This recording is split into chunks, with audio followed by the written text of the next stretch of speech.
Finley Stadium in Raleigh, where it all culminates in the 4AA State Football Championship. Vance and an unbeaten Rolesville squad. Vance here for the third straight year. Rolesville, their very first trip to the state championship environment.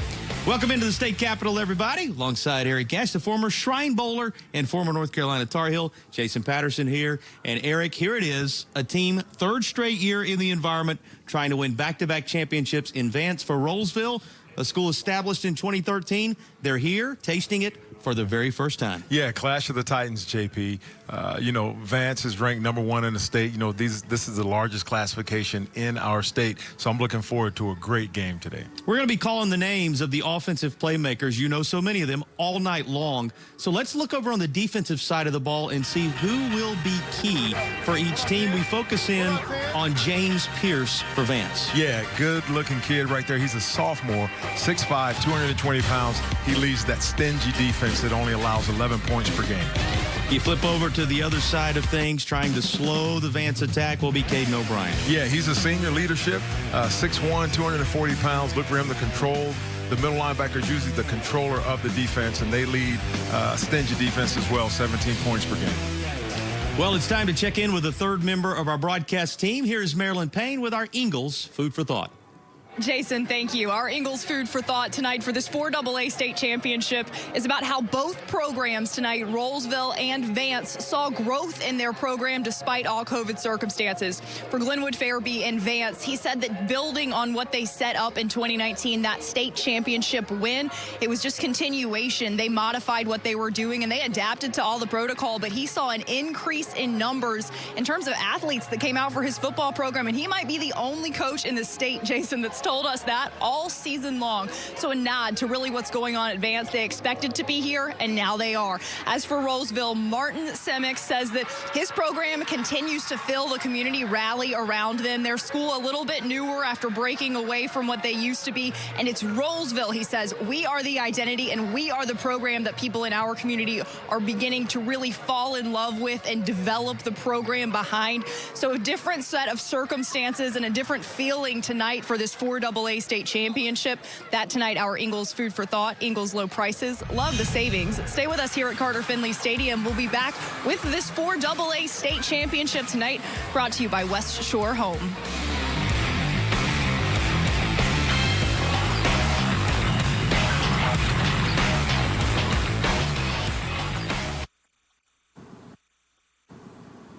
I can't believe we have to make this commercial. It's ridiculous.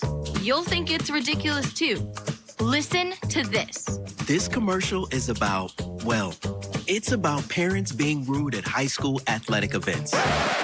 Ridiculous, right? It gets worse. Studies show more than 75% of new high school officials are quitting because of bad adult behavior. So now there's a shortage of refs here in North Carolina, in almost all sports. No officials means no more games.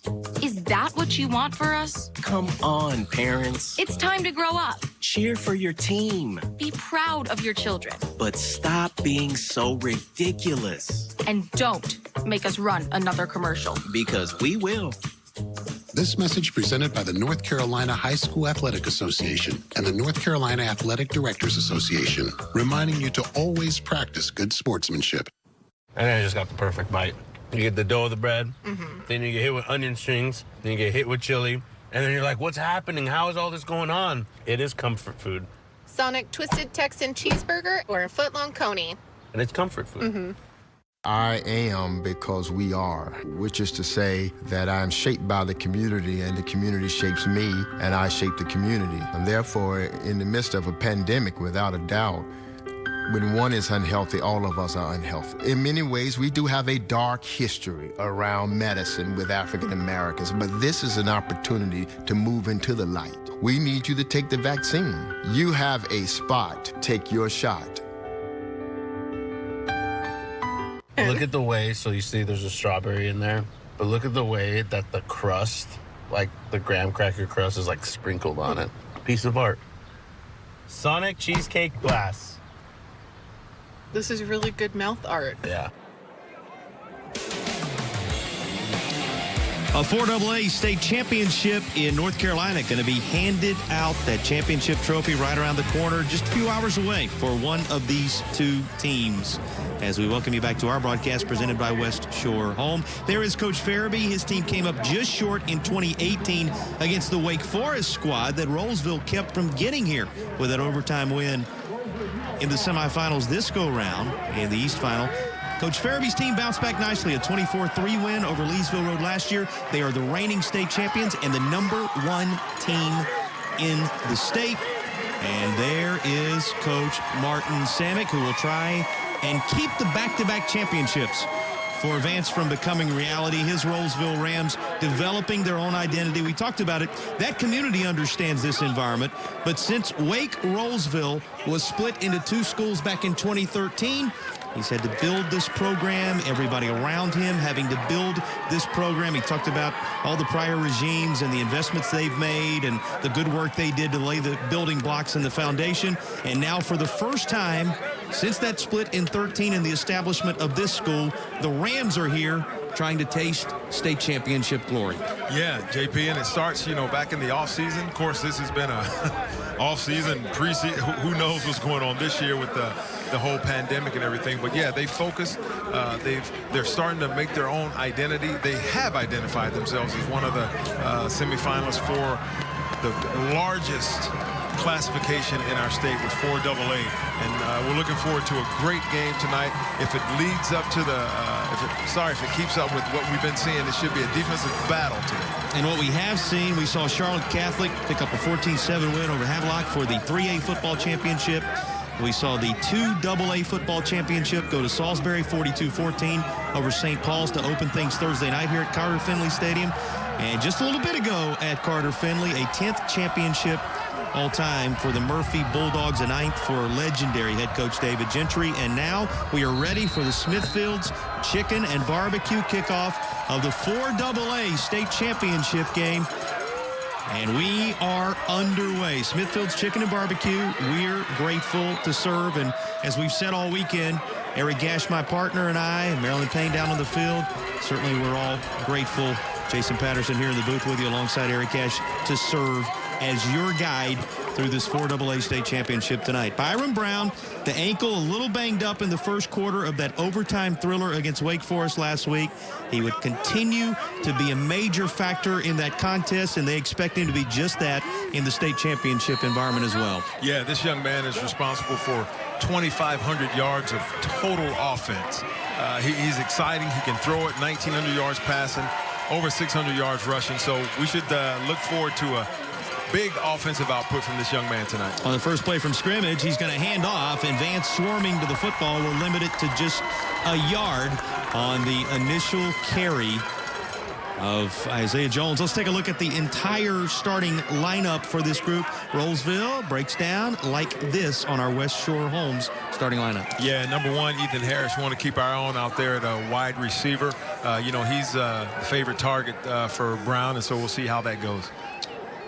Brown to the air for the first time, and he's got a man at around the midfield, but that's going to force an adjustment, and it is incomplete. So third down coming. This Vance defense trying to get off the field right away. Here's how they look in our West Shore Home starting lineup. Yeah, they're a stingy defense, JP, giving up only 11 points per game. We saw this Vance defense hold a Leesville Road team to 80 yards of total offense with 5 turnovers. So Rolesville is going to have to take care of the football today. And again, James Pierce had 3 sacks in the semifinal against Myers Park that propelled them out of the Charlotte region and into Raleigh for the state championship. Here's the third down play, and before we get it, our initial flag is dropped. We're about to hear from our referee, Carlos Terrain. Here's his call. Dead ball. Encroachment on the defense. 5-yard penalty. Remain third down. Carlos Terrain is our referee. Dennis Henry, our umpire. Brian Moore, our linesman. The line judge is Devin Kirkman. The back judge, Michael Johnson. It is Michael McCann, the field judge, and the side judge, Michael Walters. That the group honored to be a part of the state championship game from an officiating standpoint. This toss just in behind the intended target that was in the direction of Noah Rogers and incomplete. Pretty good pressure from the Vance D on the first series. JP, and you see that defensive front and number 10, James Pierce, crashing through and getting a hit on the quarterback there. We need to look for him today. Getting a lot of pressure on the quarterback, and those hits will take a toll as the play goes on. You see Brown there a little gimpy, favoring that ankle possibly. Just talked about his 3 sacks against Myers Park. He wasn't far away from his first to the state championship environment there. On 4th down, it is booted right on top of that Wolfpack logo here on the campus of NC State. It will roll down to the 38. That's where it's blown dead. And that's where Vance will take over. This Vance team, they were up 10-3 at the half in Chapel Hill a year ago. They scored 14 points in the 4th to salt away that 24-3 win. But here's the amazing statistic, Eric. Allowed just 80 yards of total offense in that state championship game, and it should come as no surprise. Their defense has handed the ball quickly to Austin Greer and company once again. Yeah. I tell you something, Rolesville is going to have to sustain some drives in order to get some confidence. You need that confidence when you're playing in a big game like this. But look for Vance to get it going, too. They both run that spread offense. Greer seeing some open real estate in the middle, and he'll push forward for about 8 yards as he's across the 45-yard line. There you saw Greer, the field general. Here is the rest of the Vance offense. Yeah, you have to look at number 3. Dalen Smothers. Listen, they call him Hollywood. We need to find out why, but with a name like Hollywood, you know he has to be good. We may very well find out why before the day is done. Here's a flag. We'll give you his numbers on the backside of this call. They are impressive. Dead ball. False start. Offense. 5-yard penalty. Remain. 2nd down. Back Vance up just a bit. Think about this. 133 rushes, 1,206 yards, and 12 touchdowns. 12 receptions, 201 yards, 2 touchdowns for, as you said, Hollywood. Dylan Smothers. But the black jersey's going to swarm. And there to make the stop, big number 99, Trazion Hall leading the way. And you can see the group that will join him to the charge for Rolesville. Yeah, number 35, Caden O'Brien, the inside linebacker. He averages 10 tackles. Ja'Cory Bible has 13 sacks on the year. So look for this Rolesville defense to add their pressure as well. Those are West Shore Home starting lineups. Let them convert your old bathtub into a modern and spacious walk-in shower. They can do it in just one day. That's West Shore Home. Here on 3rd down, wide open on the slant, all the way inside the 20, and even further to the end zone. Vance strikes first. Armon Wright, the freshman, into the end zone for the touchdown. Did you say freshman? That kid is running like a senior. That's a great throw and catch. Really good protection. Quarterback steps up there, Greer, and hits him with a strike over the middle. Great job, young fella. So Vance on the first possession, wasting little time, getting the blue bell touchdown immediately. Blue bell, the good old days are being made right now. And for Vance, they're being made with a play like this from Armon Wright, 5'9", 150-pound wide receiver, and the youngster, the freshman, with plenty to celebrate. He's got the title, at least for the moment. It belongs to Wright, with a 6-0 score up on the board. Here comes the extra point from Melvin Benitez, and the junior punches it right on through. 7 on the board for Vance. They just wanted to remind everybody that they're the champs coming in. Looking for back-to-back. The Cougars have made the early impact here in Raleigh.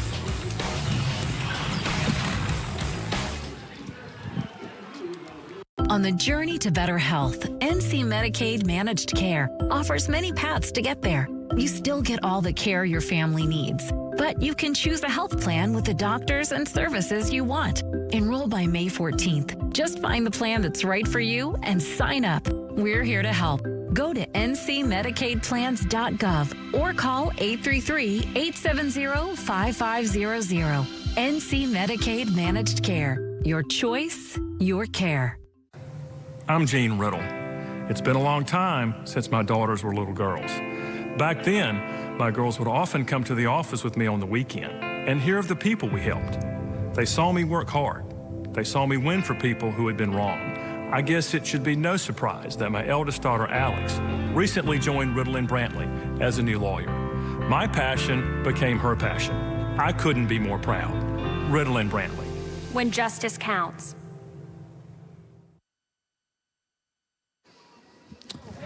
Plenty of happy on the Vance sideline right now. Armon Wright catching a touchdown pass to put Vance out front, and that will no doubt be a part of the highlight package during the Hardee's Feed Your Happy halftime report coming up in just a bit. Highlights, stats, a little more information on the North Carolina High School Athletic Association, all that a part of the Hardee's Feed Your Happy halftime report. You want to stick around for it at the intermission. 59-yard connection from Greer to Wright, and just like that, it's 7-0. Number one team in the state, defending champs.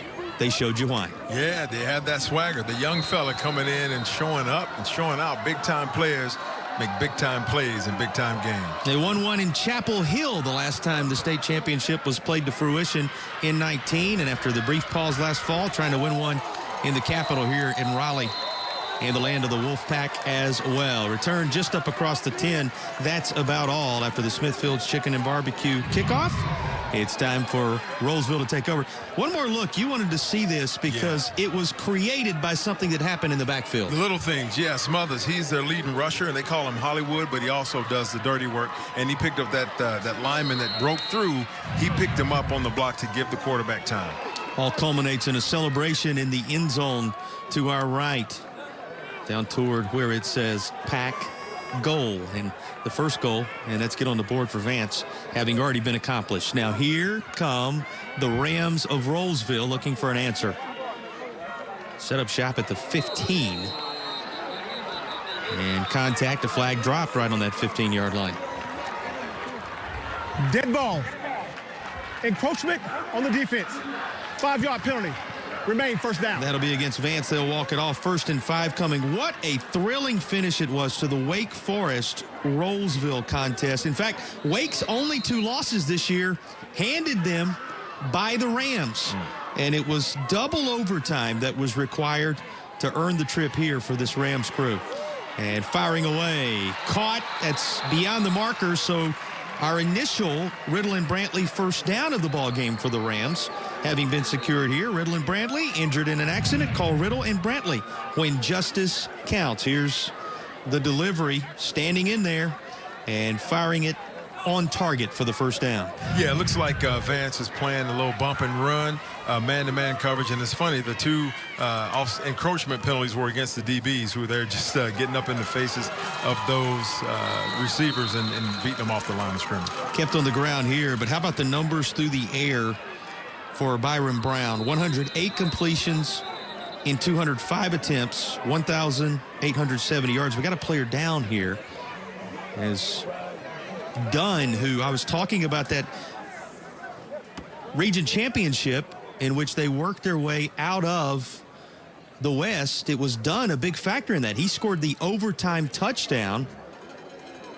that pushed it into a second OT.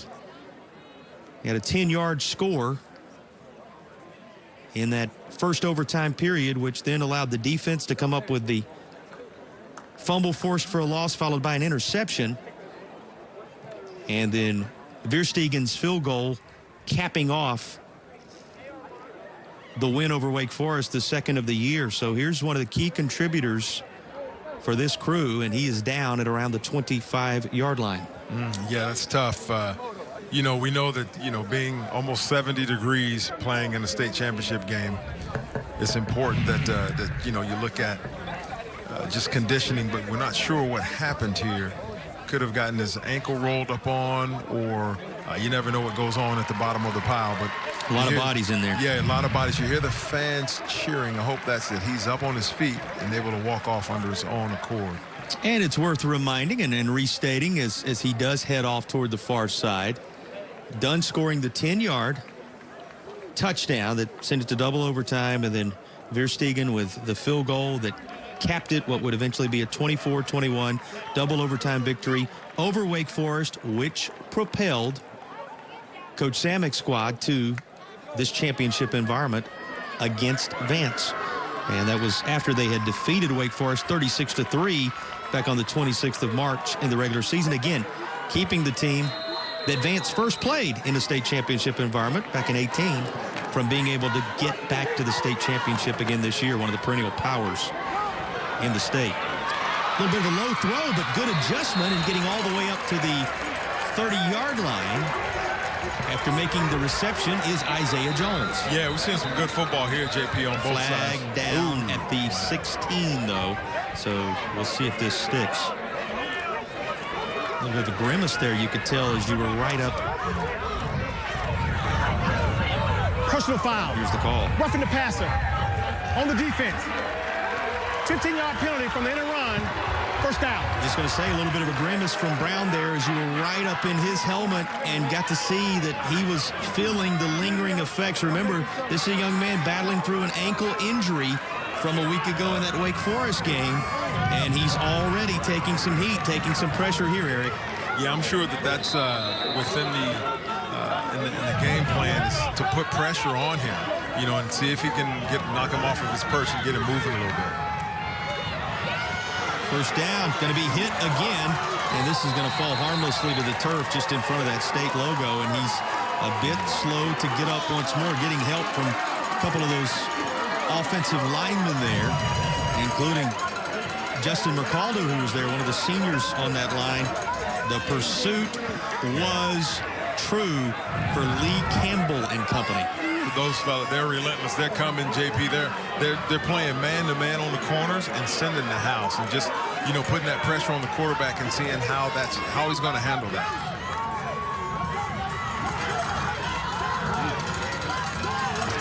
So on second down and 10, keeping it on the ground, right hash, just a yard or two. That's about all in there to come up with a stop for Vance. That go-round was James Pierce. You'll hear his name all night long. And for helmet number 10 to be right up in the midst of it all. And for another couple of years, he's only a sophomore. So, you know, it's a lot of life left in that young man's high school football career, but he looks good coming off that edge.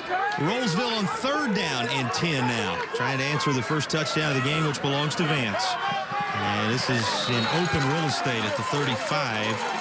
It'll fall incomplete. Fourth down from the 44, and here comes the kicking unit as Vance is off the field again. Worth reminding everyone, Eric, for those maybe joining us a little late here, we said it earlier when the offense was on the field, but give them credit as they trot off. 80 yards all game surrendered by this team the last time they were in a state championship 2 years ago, with a brief pause last year, that happening in Chapel Hill against that Leesville Road squad.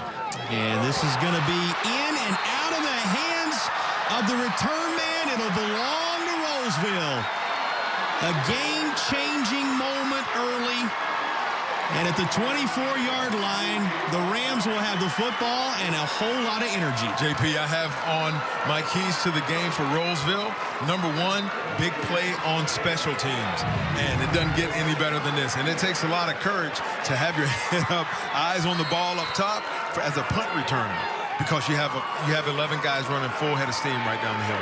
Go ahead and walk us through your entire keys to this football game. You see the pressure being applied there, the recovery. What do you see it coming down to, Eric? Yeah, I have for Rolesville, big play on special teams, which you just saw. Sustained drives on offense and no turnovers. They have to take care of the football.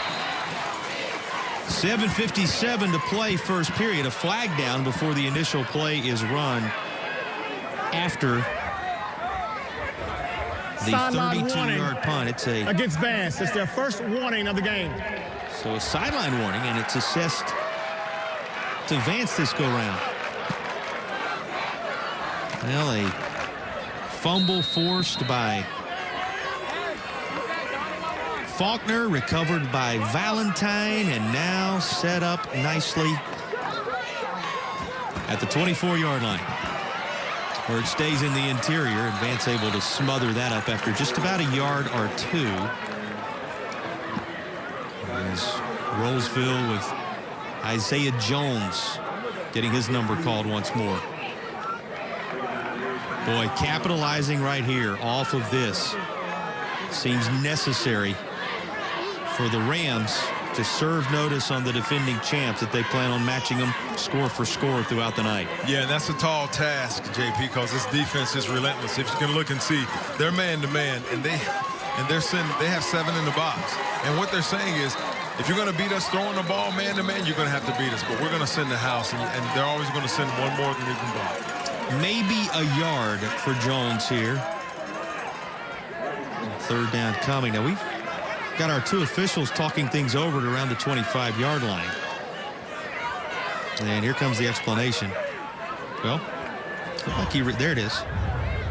Face mask on the defense. 5-yard penalty from the end of run. Remains second down.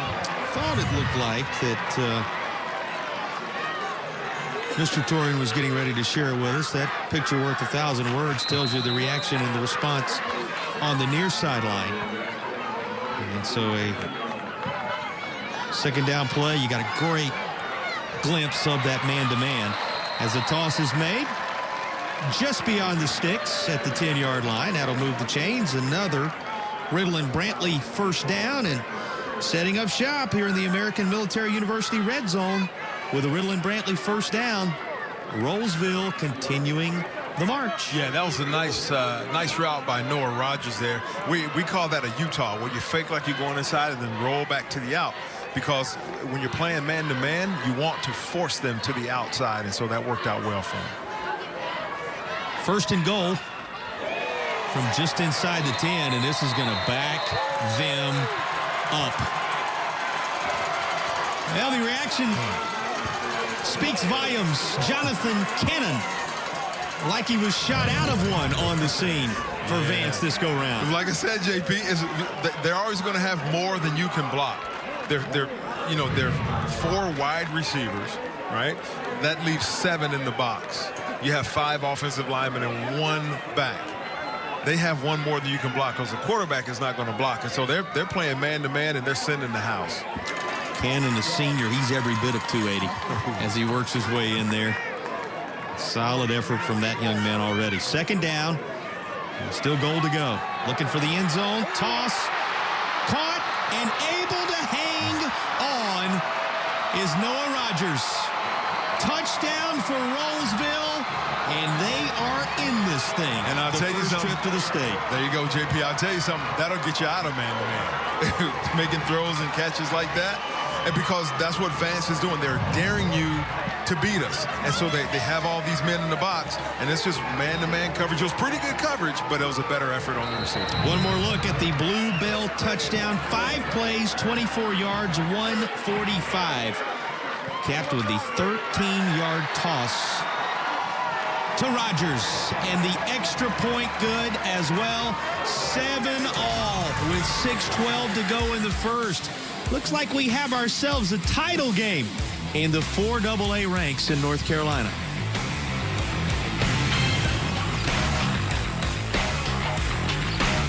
When people ask me, what's a papadilla? I say it's juicy meats and melty cheese folded in crispy flatbread. But my mouth's always full of papadilla, so I don't think they hurt me. Try one for just $6. Better ingredients, better pizza. Better than a sandwich. It's the first day of the first grade, and she found a new best friend. It's a laid-back Sunday afternoon you wish would never end. The homemade taste of Bluebell and good friends gathered round. The good old days are being made right now. She got the scholarships. You saved. He got into his dream college. But you need some help bridging the gap between savings and scholarships and the cost of tuition. Apply for an affordable NC Assist loan and make their dreams of going to college a reality. Well, in northeastern Wake County, North Carolina, not far from this capital city of Raleigh. Second oldest town in Wake County, one of the fastest growing towns in North Carolina the last several years. Rolesville, and off to a fast start against the defending champions in the 4AA ranks. Vance, they're even with them, 7 apiece after the corner of the end zone proved true for Rodgers. Here's a Smithfield Chicken and More kickoff returned across the 20 and a flag down at the 24-yard line to sort out as Vance gets set to take back over here. You know, so many nerves and jitters and things you have to work through and reminders that are necessary with the adrenaline pumping in a state championship world. Yeah, and you have to keep all that under control best you can. So you're going to see some flags early. And the call, if you could hear it there, it's going to be in the back against the kicking team, therefore the receiving team, I should say. It's going to be backed up. There we go. He comes back and says, correction, it's going to be against the receiving team, and back up Vance a little bit here following the return. Now, they're going to call the official over from the far side, and all the players standing around a little bit as if they're a bit confused here. Yeah. And our officiating crew will take the necessary moment to sort it out.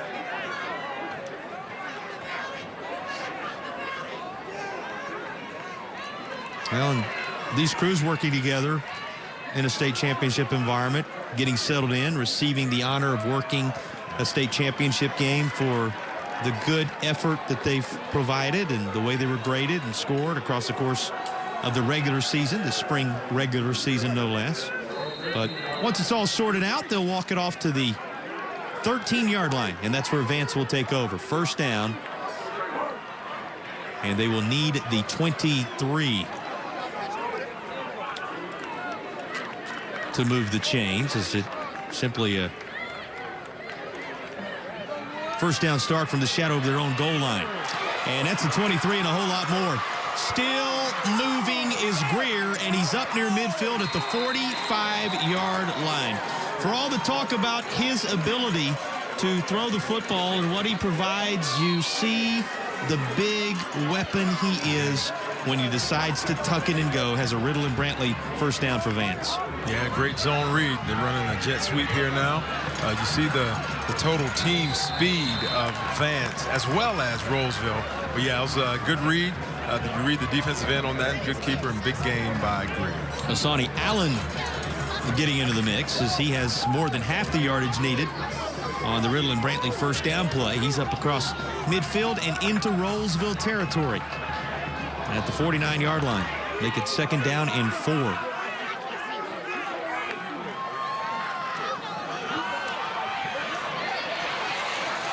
Smothers, far side, and all the way into the depths of Rolesville territory, but a flag down again. That's become too familiar a refrain in this first quarter. Yeah, that's in the area of holding. I believe we'll find out right here, but I think it's going to be a holding. Holding. Offense. 10-yard penalty from the spot of the foul. Remain first down. So bring it on back. And the fans on the near side letting their thoughts be known about that. You get a look at Coach Farabee. Well, he's got to believe he's on the right sideline, Eric. All 3 games having been played here at Carter Finley Stadium, won to this point by the team wearing the visiting uniforms but sitting on the home side. Yeah. So wearing the visiting whites has to be something of value, right, with the way things have trended so far this championship season. Yeah, it seems so, JP. I think it may just be us. Yeah, well, it could be. A little closer to the side we're sitting on. Here's the second down play, firing long and in and out of the grasp of the intended target over there. That was Kevin Concepcion, sophomore wide receiver, was the target, and outstanding coverage was there as well. Take a look at the effort made to just hang with them by Kozar. Yeah, that was a great defensive play. Of course, I'm a defensive-minded fella, and you notice he had a few steps on him, but Kozar kept running. When the receiver's head turned, his arms went up. Both his arms went up as well and knocked the ball out of there. Great Isaiah Kozar step for step with the intended target, and it creates a third down and 12. Line to make is the 45 of the Rams. And a little bit of trouble getting this off. Dead ball. Delay of game. 5-yard penalty. Remain third down. Officials getting their steps in and plenty of FaceTime for our head referee here in the first quarter as these two teams try to settle into a bit of a rhythm. And you talk about it, the energy, the emotion, everything that comes with being here, and the little key things, the little key calls, the little key timing. So much of it having been disrupted, and it'll stay that way. On cue, another flag down at the 38-yard line. Fans getting a little restless now. Dead ball. False start. Offense. 5-yard penalty. Remain third down. Yep, could be a little bit of the jitters. You know, you have to control all that when you're playing in an environment like this. Just your adrenaline, the intensity, the emotion of it all. You know, and if it gets loud, you know, it could be hard to hear the cadence. So. Vance is backpedaling all of a sudden. They face a 3rd down and 22. Still needing that 45-yard line of the Rams. Big play capability for Vance, though. You know that. Nowhere to hide. However, as a big stop is made, boy, how quickly into the backfield was Ja'Cory Bible that time. His latest sack. We talked about so many massive numbers he's put together this year, and he reads the quarterback's intent and snuffs it out. Yeah, it looks like a little bit of miscommunication there between Greer and Morris, the running back. But yeah, Bible being the recipient of another sack and tackle for loss, bringing up a huge 4th and 26. So the return man for Rolesville standing at the 36, and all the energy right now on that far sideline. Able to kick it out of a small window. Pretty good job just getting the punt off. And it's going to be blown dead at the 35-yard line when all is said and done. That is where Rolesville gets set to take over. So a sack as the memorable moment of that defensive sequence, and the Rolesville Rams defense matching the offensive performance thus far. And after a punt of 36 yards from Benitez, they will take over on the 35. This Vance defense having been so good in 2 straight state championships, but they did surrender a touchdown on the last drive for this Rolesville squad. And as they go back to work with it on the ground, some space up to midfield, some gaps suddenly in the Vance defense. Let's check in with Marilyn for a little more on that.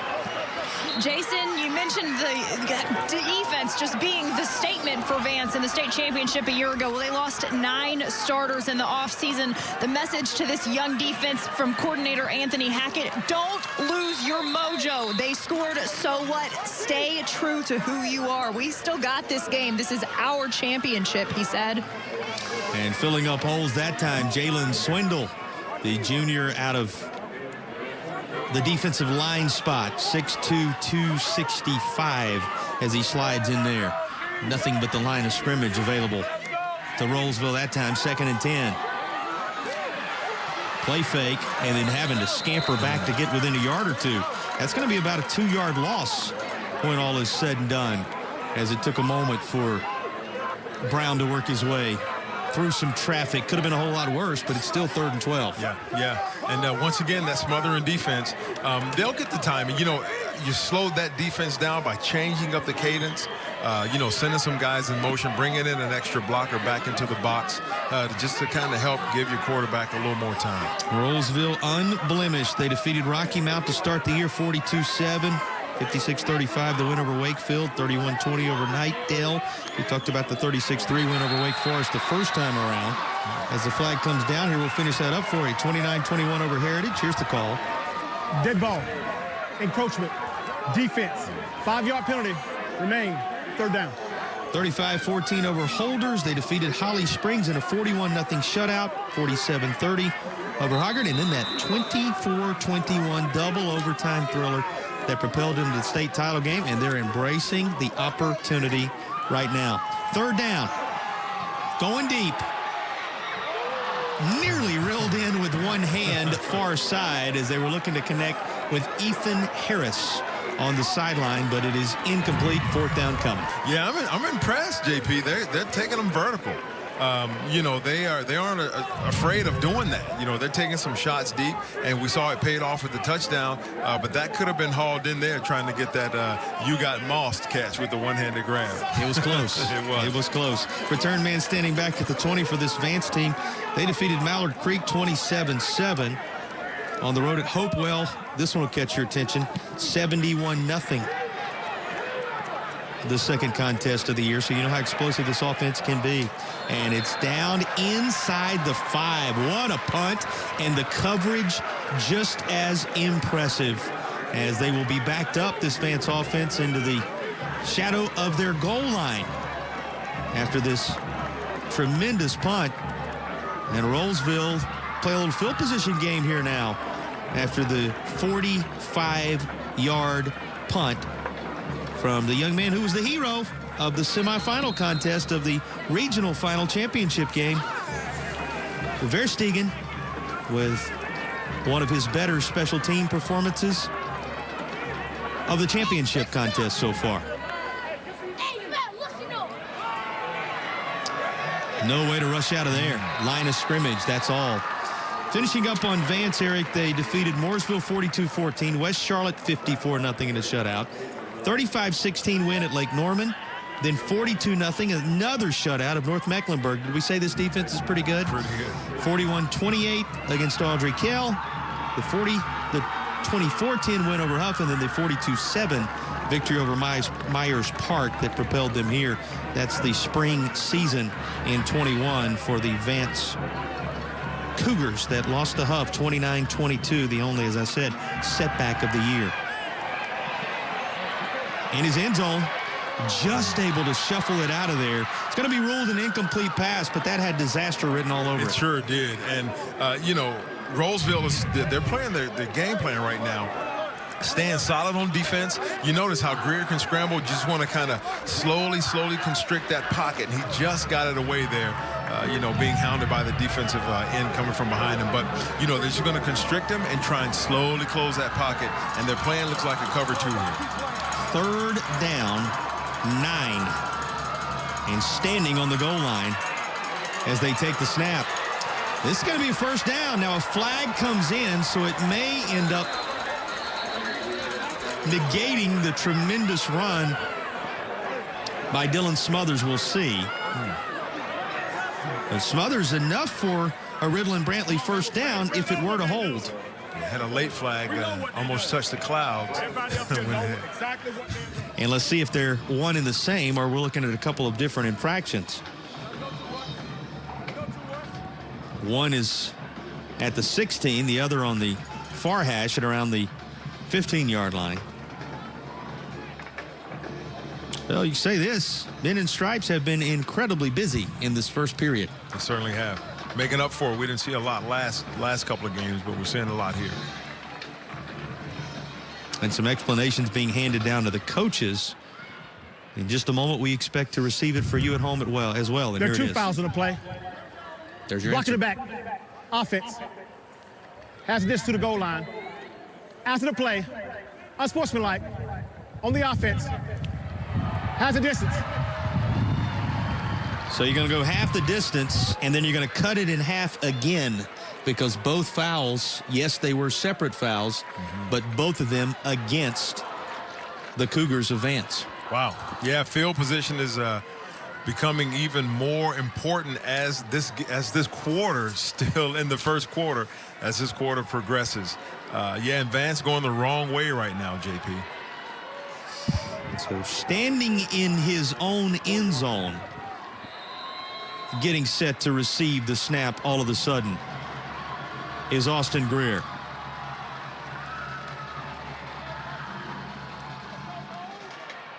There's the handoff. There's room there. There's first down room there, but another flag at the 9-yard line. So it would appear this is coming back again. Yeah, it looks like it may be in that same area of holding. Not too sure. Have to wait and see what, you know, the refs. They may need some ice at halftime. They keep getting all these flags, but yeah, look, that's in the area of holding. The Bluebirds are out on the near side. Third down. As the flag just continues to be all too familiar every time Vance does something positive to try to get out of the shadow of this goal line here. And a timeout needed it for no other reason to make sure we've gathered up all the flags, I think. At this point, it's been tough to get into any kind of rhythm. And you said it, the championship environment, an environment that Vance is familiar with. They were in the environment in Chapel Hill, no less, a couple of years ago. But it's been discombobulated, to say the least, the start to this football game from a rhythm standpoint. A lot of flags of late. Yeah, it just seems they seem a little disheveled, a little disoriented on offense, and you know, with the holding calls, and you know, Rolesville, to their credit, they're giving them run reads. You know, they're playing a 2-deep zone, which means they're only going to have 5 men in the box. So 5 offensive linemen, 5 defenders in the box. That's a run read, you know, because it's man on man. But their team speed is great. You've been a part of some of these conversations along the way. Yeah, once or twice. He's just trying to say, come on, ref, we've worked hard. I love you doing a great job. You know? I'm sure those were the very words that came out of your mouth. 56 seconds remaining in the first period. This one knotted up at 7 apiece. What a joy to have you with us for the 4AA state championship game between Zebulon B. Vance and Rolesville. 9-0 Rolesville, a 2 seed. And the top team in the state, Vance, a 5 seed officially, but as you well know, that was all luck of the draw based upon the way things shook out in this 2021 spring campaign. But the defending champs trying to find something that will stick here on 3rd down and 11. And again, Greer from between the A and the T in state in the Wolfpack end zone. Calling for the football over the middle. He was wide open. The pass comes near side. Must have been designed to go in the direction of Yates. But they had it look like Concepcion over the middle, and Concepcion was calling for the football. But didn't look like Greer saw him. You see him right here in the middle of your screen. Had the separation, and he had his hand in the air. But down the near side, the coverage true, in fact, double coverage there. And the kind of things that you can see, obviously, from way up here in our bird's eye vantage point. But it was interesting seeing the young man. He was waving frantically with that right hand over the middle, calling for it. Pretty good pockets set up to kick this out of, even if it's going to bounce at the 33. Coming up, scooping it, and picking up a few more. Heads up play on the return to maximize the field position by Noah Rogers. Rogers, who's already made his mark on the game earlier, and here he is again. He puts this Rolesville team in prime field position to start the drive. And that's one of those things where you're like, as a coach, you're like, no, get away, go. Yeah, great job. You know? Great job. Good job. Exactly what we wanted you to do. Yeah, I love it.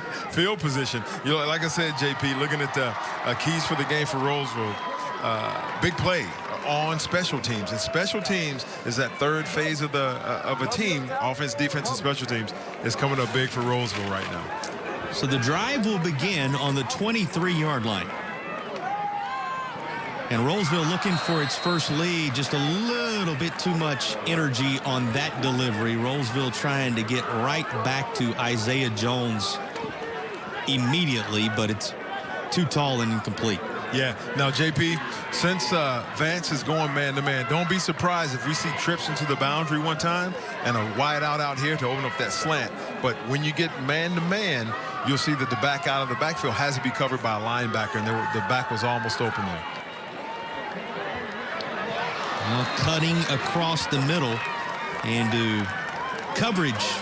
Trio of white jerseys there for Vance as they tried to get it back to Noah Rogers.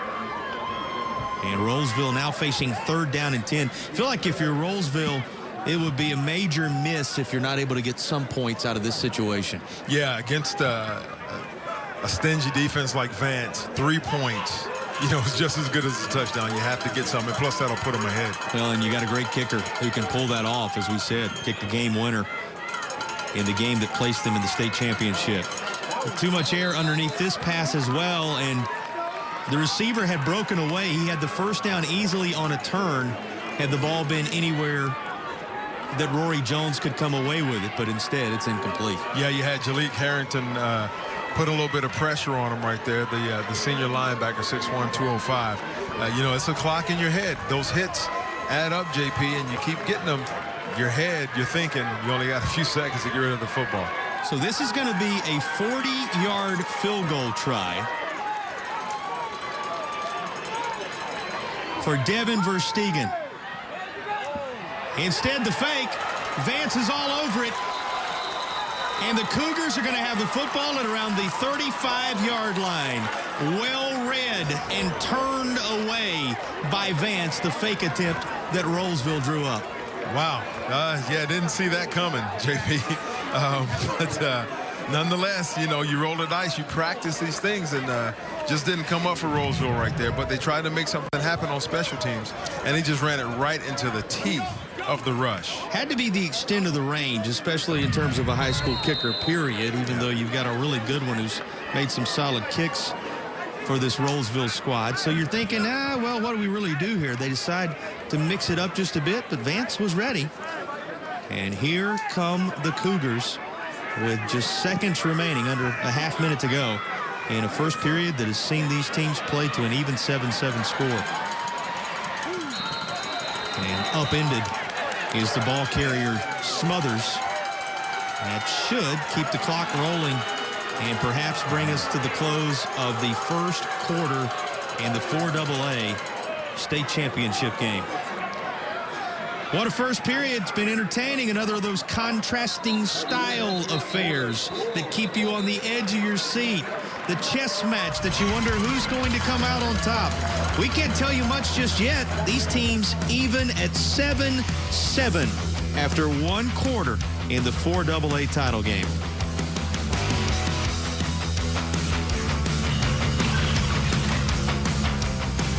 Wake up with Hardee's. The $3 bacon, egg, and cheese burrito. Fluffy egg, crispy bacon, and melty cheese. All wrapped up in a warm tortilla. The $3 bacon, egg, and cheese burrito. Part of Hardee's 2-3 more breakfast menu. Feed your happy.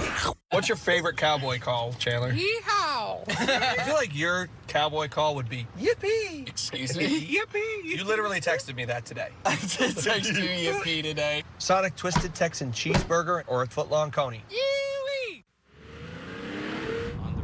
A lot of the entrepreneurs have this issue again.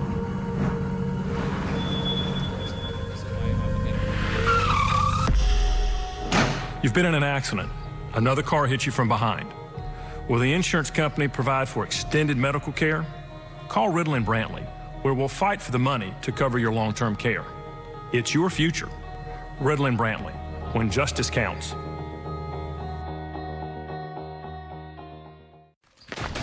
Every step, every decision, every movement, I do with purpose. Some take the easy path, settle for the status quo. I'll take the challenge. That's who I am. American Military University gets it. Because they've worn the boots. They're built to work around the mission. AMU's got my 6, wherever I am. Like American Military University, I move with a purpose. Because you got cheesecake and you got ice cream. So when you put the two of those together, does that make it one thing? I'm not even listening to you right now. I know. Sonic Cheesecake Glass. I'm really having an experience here. This is... What flavors are you chasing? Hand-seasoned Angus beef? A1 sauce? Words written in cursive? Luxury you eat with your hands. Try the new Steakhouse Angus Thick Burger at Hardee's. Feed your happy. Word trickling in that Reedsville, Titletown, leads Mountain Heritage 14-0 with just a few seconds remaining in the first half. Here, nearly 1 hour into this football game, we're set to begin the second quarter. But an entertaining contest, to say the least. 7 apiece between the Rams and the Cougars. And some movement across the 50. Still digging for every possible yard is Austin Greer.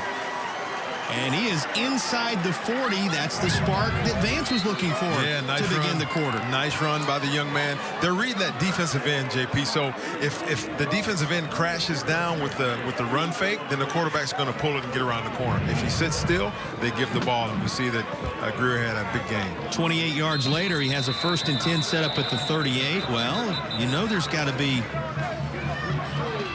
a whistle here. Flag down at the 38. False start. Offense. 5-yard penalty. Remain. First down.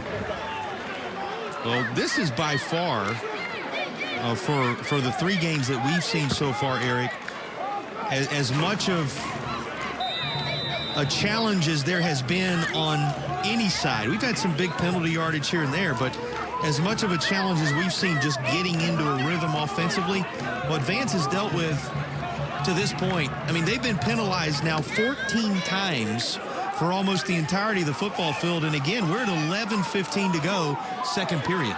Yeah, it's with these 2 teams playing Make the it same 15. offense. Oh, wow. Unless the timeout has been awarded, and it looks like it has. The flag was out. Timeout.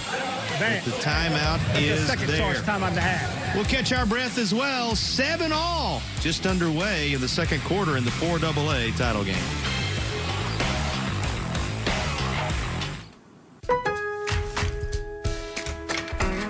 The season's open for possibilities. And this spring, the outdoors are in. It's time to see the outside not for what it is, but for all it can be. To go somewhere new, you don't have to log miles. Just open your mind.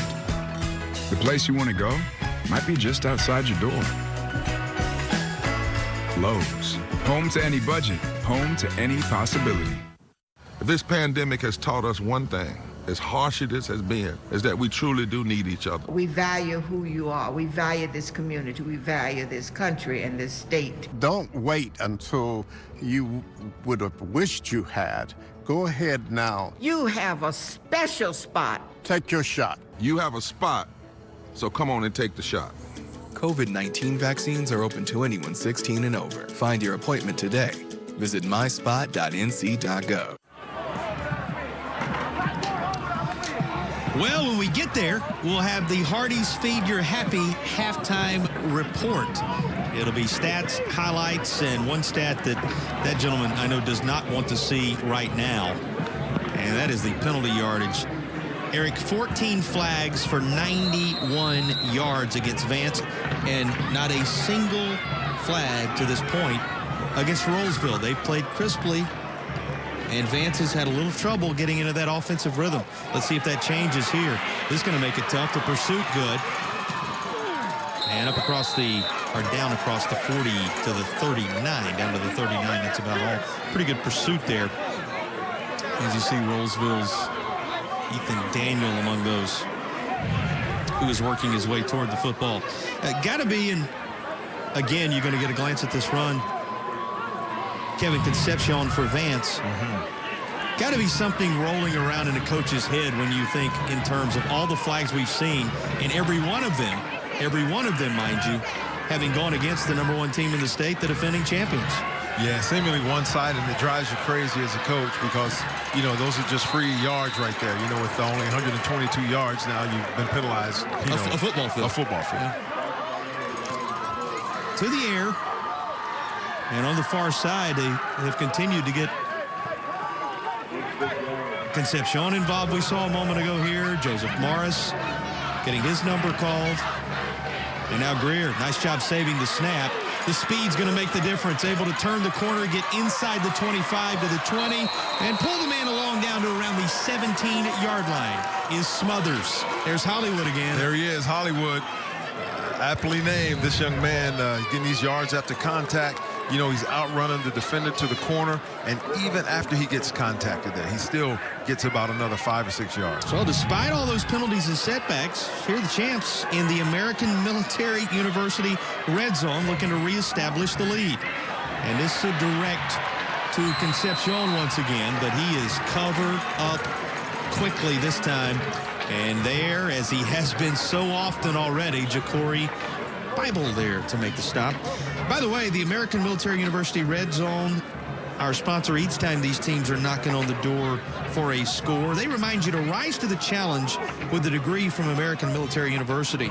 At American Military University, you'll learn from the leader. That's American Military University, the sponsor of our Red Zone this evening. Second down, 12, and which way's this one going to go? There was contact from the Rolesville side of things, and there it is. 5-yard penalty. Remains second down. A flag that is going to go against Rolesville here. And Vance marching a little closer now inside the 15-yard line. So there went the 0 off the stat sheet. Even if the penalty yards combined for these two teams will continue to climb. Here's the second down play. 7 now needed as they look for the 6-yard line. No need. Go right on into the end zone. It's a touchdown. Kevin Concepcion, the sophomore wide receiver, has the TD for Vance. A second Bluebell touchdown for the #1 team in the state, and they reestablish the advantage at 13-7. Yeah, wide out, just split out here to the bottom by herself, to the offensive left, defensive right. Just runs a slant pattern, good throw and catch. Well, the other yardage tally we haven't talked a great deal about, 188 yards total, 85 passing, 103 rushing. That's the good news for this Vance squad. If you can be penalized a full football field at this point and still find yourself up 14-7, you're in good shape, and the kinks able to be worked out, but that number may climb here as we get another flag. This may go against Rolesville, though. Look like they could have been across that neutral zone again. Let's hear the call. Dead ball. Encroachment. Defense. Penalties decline. We'll replay the try. Yeah, they're going to keep it in the usual spot for Melvin Benitez, the kicker, so that the junior can do what's familiar with the ball spotted down at the 10-yard line. Left-footed kicker awaiting the hold of the young man who just scored. Concepcion, and it is blocked. So it will remain at 13-7. A push from Rolesville up the middle. And they deny the extra try. But here's the touchdown catch by Concepcion. 2 Bluebell touchdowns and a 13-7 lead for the Champs.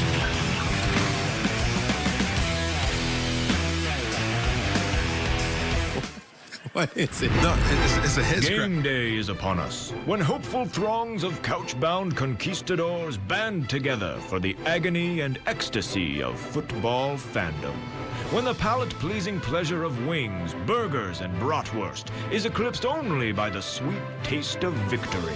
So find your lucky seat on the sofa, and remember, you make a better door than a window. Ingles, your official sponsor of food and football. Hello. I'm the new guy. Tell me about this epic stuffed crust pizza. It's made with fresh, never frozen dough, hand-stuffed with cheese. Good job. All right, you called me. It is me. No, I knew it was you. Let me hear you say epic stuffed crust. Epic stuffed crust! She got the scholarships. You saved. He got into his dream college. But you need some help bridging the gap between savings and scholarships and the cost of tuition. Apply for an affordable NC Assist loan and make their dreams of going to college a reality. Solid candidates already for the Hardee's Feed Your Happy play of the game from here at the 4AA North Carolina State Championships, presented by West Shore Home. Again, stick around at the end of tonight's contest for the Hardee's Feed Your Happy play of the game.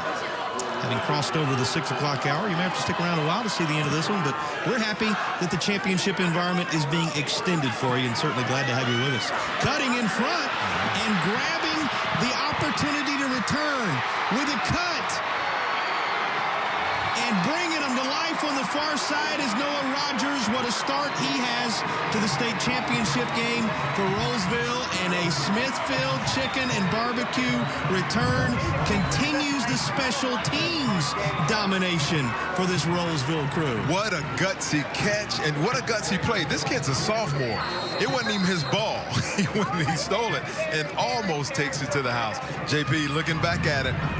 big plays on special teams. They're winning the battle in special teams, and I would not be surprised if that catapults them to winning this game. But right now, they are dominating this phase in special teams. Made the comment, special teams dominance. Well, look at the other categories, though. 188 total yards to just 31. You can see why Vance is still ahead. But this is a well-set-up screen. And down to the 5-yard line is number 5. Noah Rogers coming to life for the Rams, and they are knocking on the door of a touchdown that, pending the extra point, could give this crew here for the very first time its first ever state championship lead. Yeah, great play by that young man. This seems to be the Noah Rogers drive right here. It's only fitting that he would score. They're going to keep it right over the middle, pound it down to around the 3-yard line. Everything stacked up at the 2 as it's a Rolesville dose of Isaiah Jones. Now the Rams at 54 total yards after the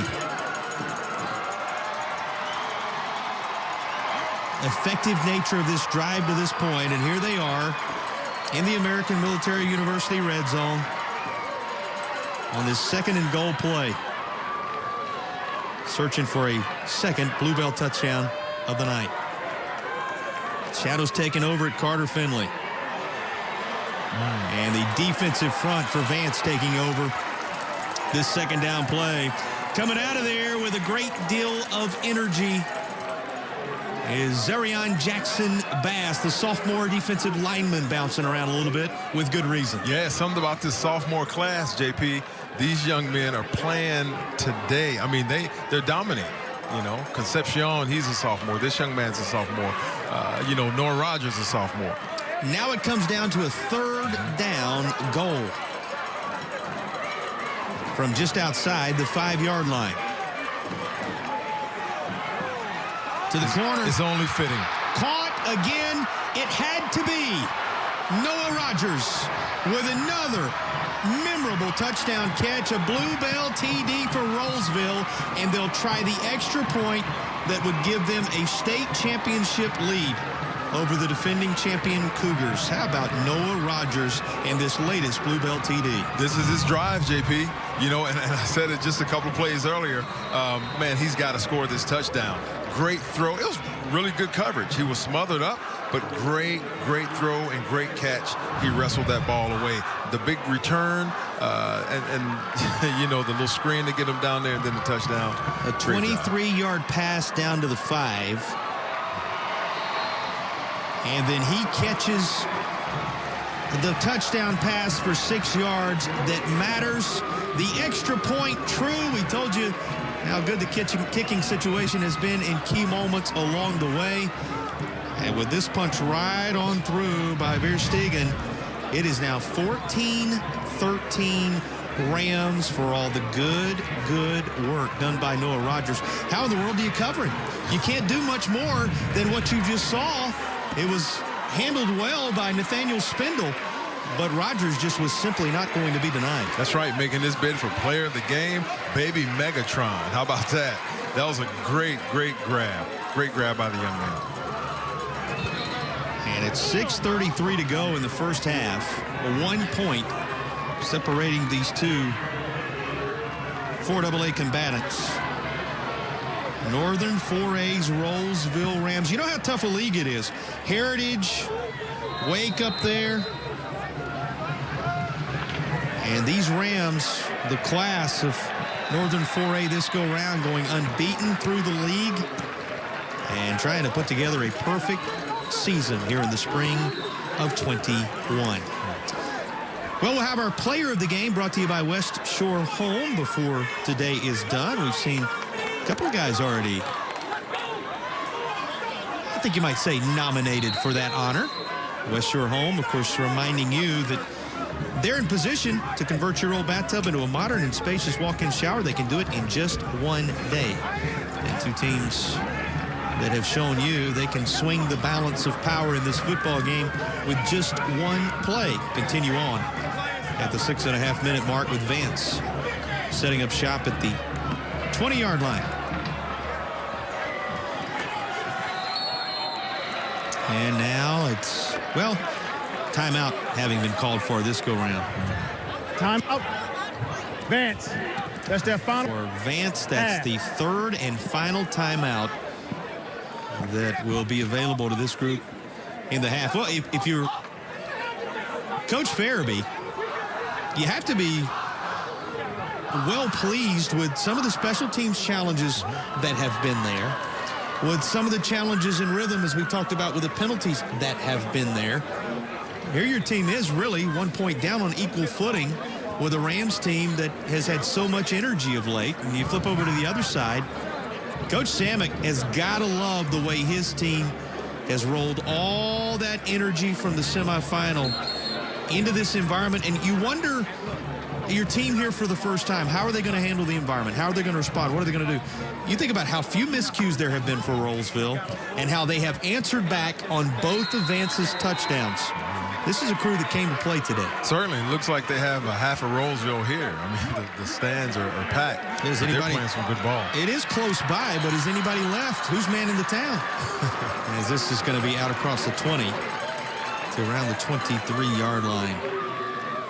Well, it's got to be a thrill for this to be happening right in their backyard as well. There's Vance's Joseph Morris coming off. And Morris going to take a seat on that bench as play continues with 2nd down and 7. Pretty good fake. He's able to keep it, find a seam up across the 30 is Greer. He really had them keying on Smothers that time, and as a result, he has secured a North Carolina Department of Health and Human Services first down. Yeah, and you had a linebacker running through scot-free, and he just took the wrong bait. They don't like a big mouth bass. Took the wrong bait, and it opened up the way for Greer. So we got another injury timeout. They had to help. Was that Concepcion down there they had to help off? Looked like Concepcion is hobbling a bit as he works his way toward the bench. So consecutive plays in which a couple of key players for Vance had to make their way off. A little banged up and still standing in the shadows with 2/3 of this field still in the sun. The wide receivers up there in the sun, no less, at the top of the screen. Is Greer, and now he's running into the sunshine, up across the 40 to the 41. And he has them on the doorstep of another first down as 8 yards are secured on the first down play. Greer beginning. We talked about developing a rhythm. Starting to see it from Greer now, it looks like, Eric. Yeah, and he's just reading that defensive end. Once again, if the end crashes down, he's going to pull it and read it. And this is how you stop running that zone read. You tell your defensive end, hit the quarterback no matter what when he comes at you. Has everybody in the sunshine now on that right hash, and they are watching as Smothers goes across the marker and secures that North Carolina Department of Health and Human Services first down. Smothers and Greer working together. They have Vance on the march. Seems like every time Rolesville has done something positive in this game. Injury timeout on the field. And we've got another injury. Let's see here. Looking for this crew coming over and gathering up. We've seen in the last several moments a number of players having to be helped out a bit. Jonathan Cannon, who was able to bust through the line, make one of those major contributions early for Vance. Well, nothing serious, it seems, at least over the last several moments. Just a little bit of a favoring of one side here or there, a little limp here or there. That's the case with Cannon here. We hope he'll be able to be full swung and return here in just a bit. Gorgeous night in Raleigh, 73 degrees and bright sunshine.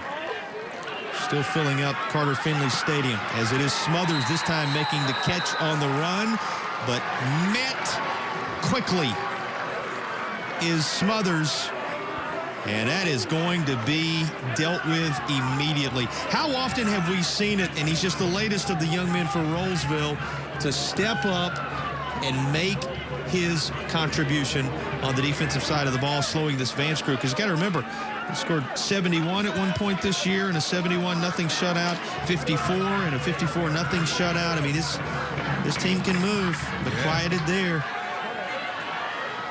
And big connection at the 30-yard line.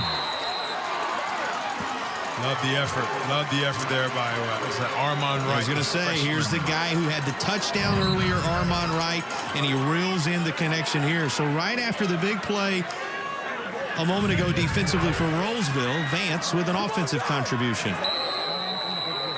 Into the 30 as Vance gets Allen involved once again. Well, this second quarter rolling right along. We're dipping under 3.5 minutes, likely before the next snap, I should say. Boy, concentration. Great concentration for the young man. Throwing it over the linebacker, and then the DB right there on him. He catches it. And as soon as he catches it, he gets hit, but he keeps on going. He hangs on to the football. That's the key moment there. Here's the second down play. Looking for real estate. There is none for Smothers this time.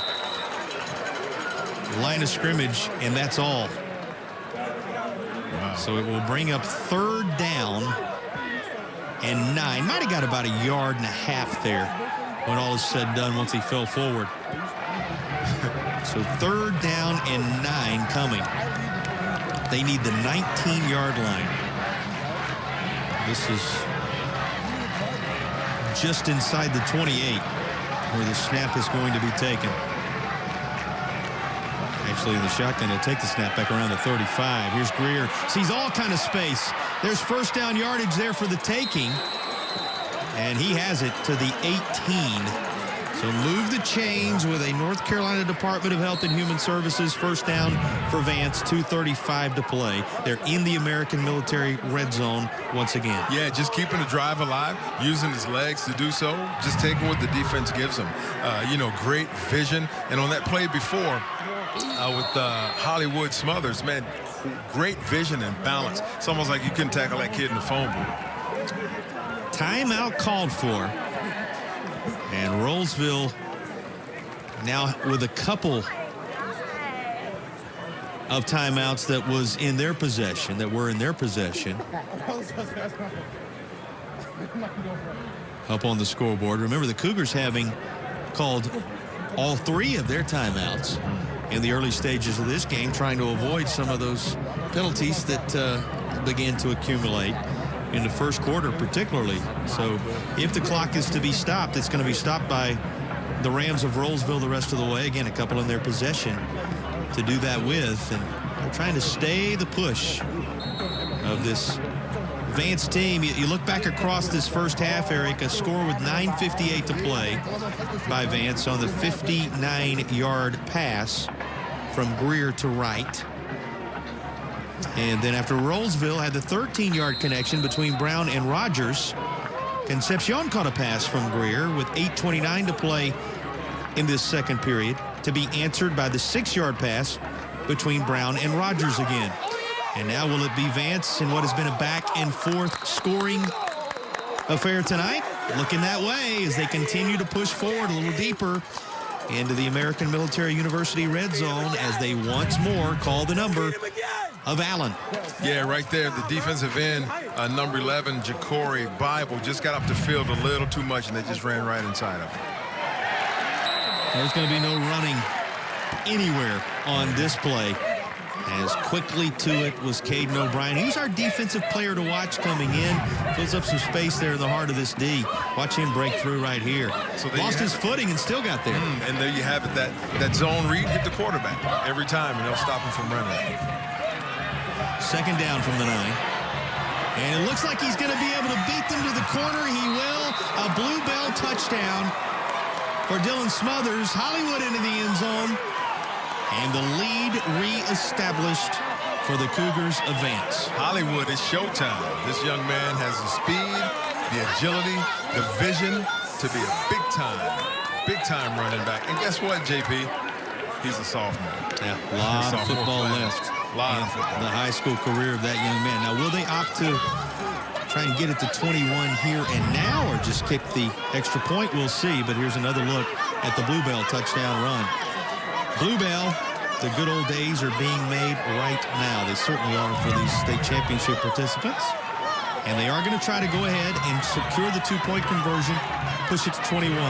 And they give it to 21, and fittingly, into the end zone is Allen, and that runs the point total to his jersey number, making it a one-score game. A little wing T action there, JP. We saw that in the game before. Yeah, a little deception, misdirection, kind of hide and seek, and he gets in untouched. Well, now, wait a minute. The officials having gathered up. And it looks like a holding call is going to bring this conversion back. Holding. Offense. 10-yard penalty. Replay the try. Well, what happens now? Perhaps the kicking unit on. That's the case. So trotting onto the field at this point is Melvin Benitez. As what looked to be a full possession lead of 7 points is now going to end up probably being 20-14 if Benitez, the left-footed kicker, can connect. And this is anything but a certainty. He's going to be kicking this from the 20, so it's basically after the penalty, in essence, a 30-yard field goal try for the extra point.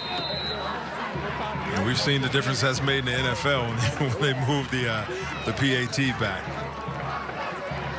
So Martinez, he's lined up right in the middle, though, with this being an extra point attempt. He's got the distance, and he punches it right on through. So the lead back to 6 for the top team in the state in this classification, as well as the defending champion Cougars. If you haven't been keeping up with North Carolina high school football over the last few years, you may not know these names, but here's Greer, here's Smothers, who works his way into the end zone, one of the youngsters you're going to be hearing about for a long time to come. You saw Allen involved a little bit ago. This is a team that appeared in the 2018 state championship, came up short in a 9-7 contest against Wake Forest. They were back a year later, won the state title in Chapel Hill, a 24-3 winner over at Carolina against Leesville Road. And then back for a third straight year, because obviously no fall football. It's been a spring season this year, so even though it's 18, 19, and 21, that's 3 consecutive appearances. And that gentleman, Coach Samick, leading a group here for the very first time, and both teams playing like they've been here all their lives, Eric. Yep. Great poise. You know, of course, we've seen a ton of penalties, but for the most part, for the most part, they've been playing a really, really good game. 15 penalties, 101 yards against Vance, but 268 yards of offense will more than make up for that in this first half. Well, 90 seconds or so left in the half. You'll want to stick around. We've got the Hardee's Feed Your Happy halftime report coming up. But before that takes place, the Rams of Rolesville will have a chance to answer as they gather up. And again, 2 timeouts remaining for Rolesville, so they can turn this into an extended drive and have options if things go well early across this final 91 seconds of the half. Yeah, you can run your 2-minute drill here, you know, and with the spread offense, you can get chunks or yards in bunches, and also you can score quickly. So, yeah, this minute and a half is an eternity with 2 timeouts. Yeah.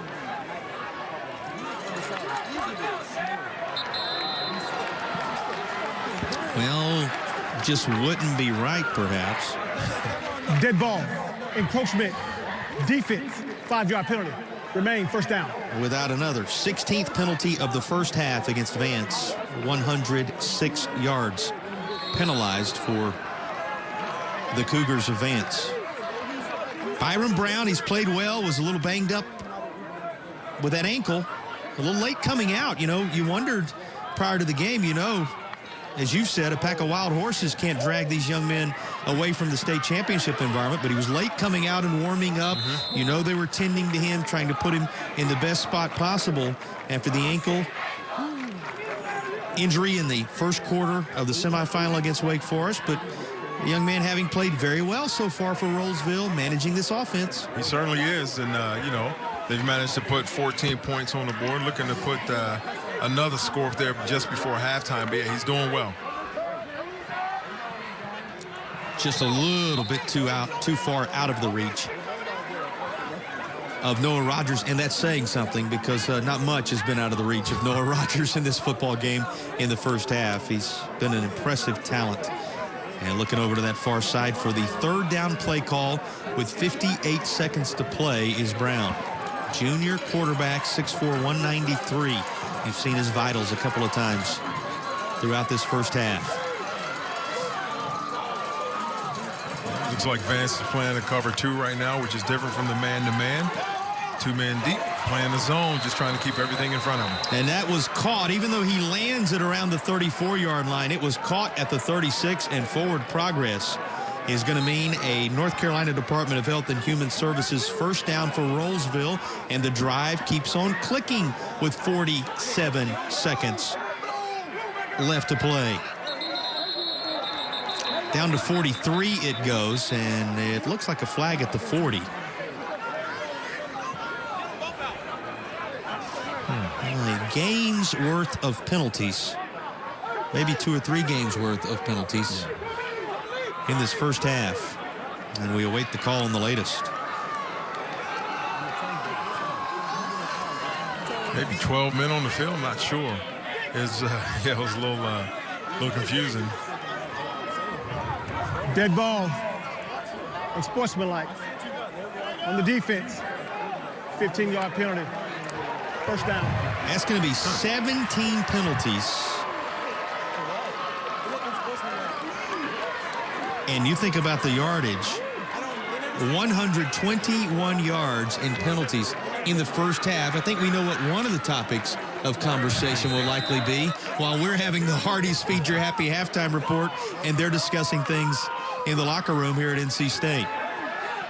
But still out front on the scoreboard where it counts, and a little bit shy of the connection that the Rams were hoping for as they worked in the direction of Cyrus Rogers. It took so much tonight. Noah Rogers with so many tremendous plays, and now Cyrus Rogers the target this go-round. And it's just incomplete. 31 seconds, the clock stopped. Second down 10. Big-time scoring opportunity to close the half for Rolesville with the ball at the 48.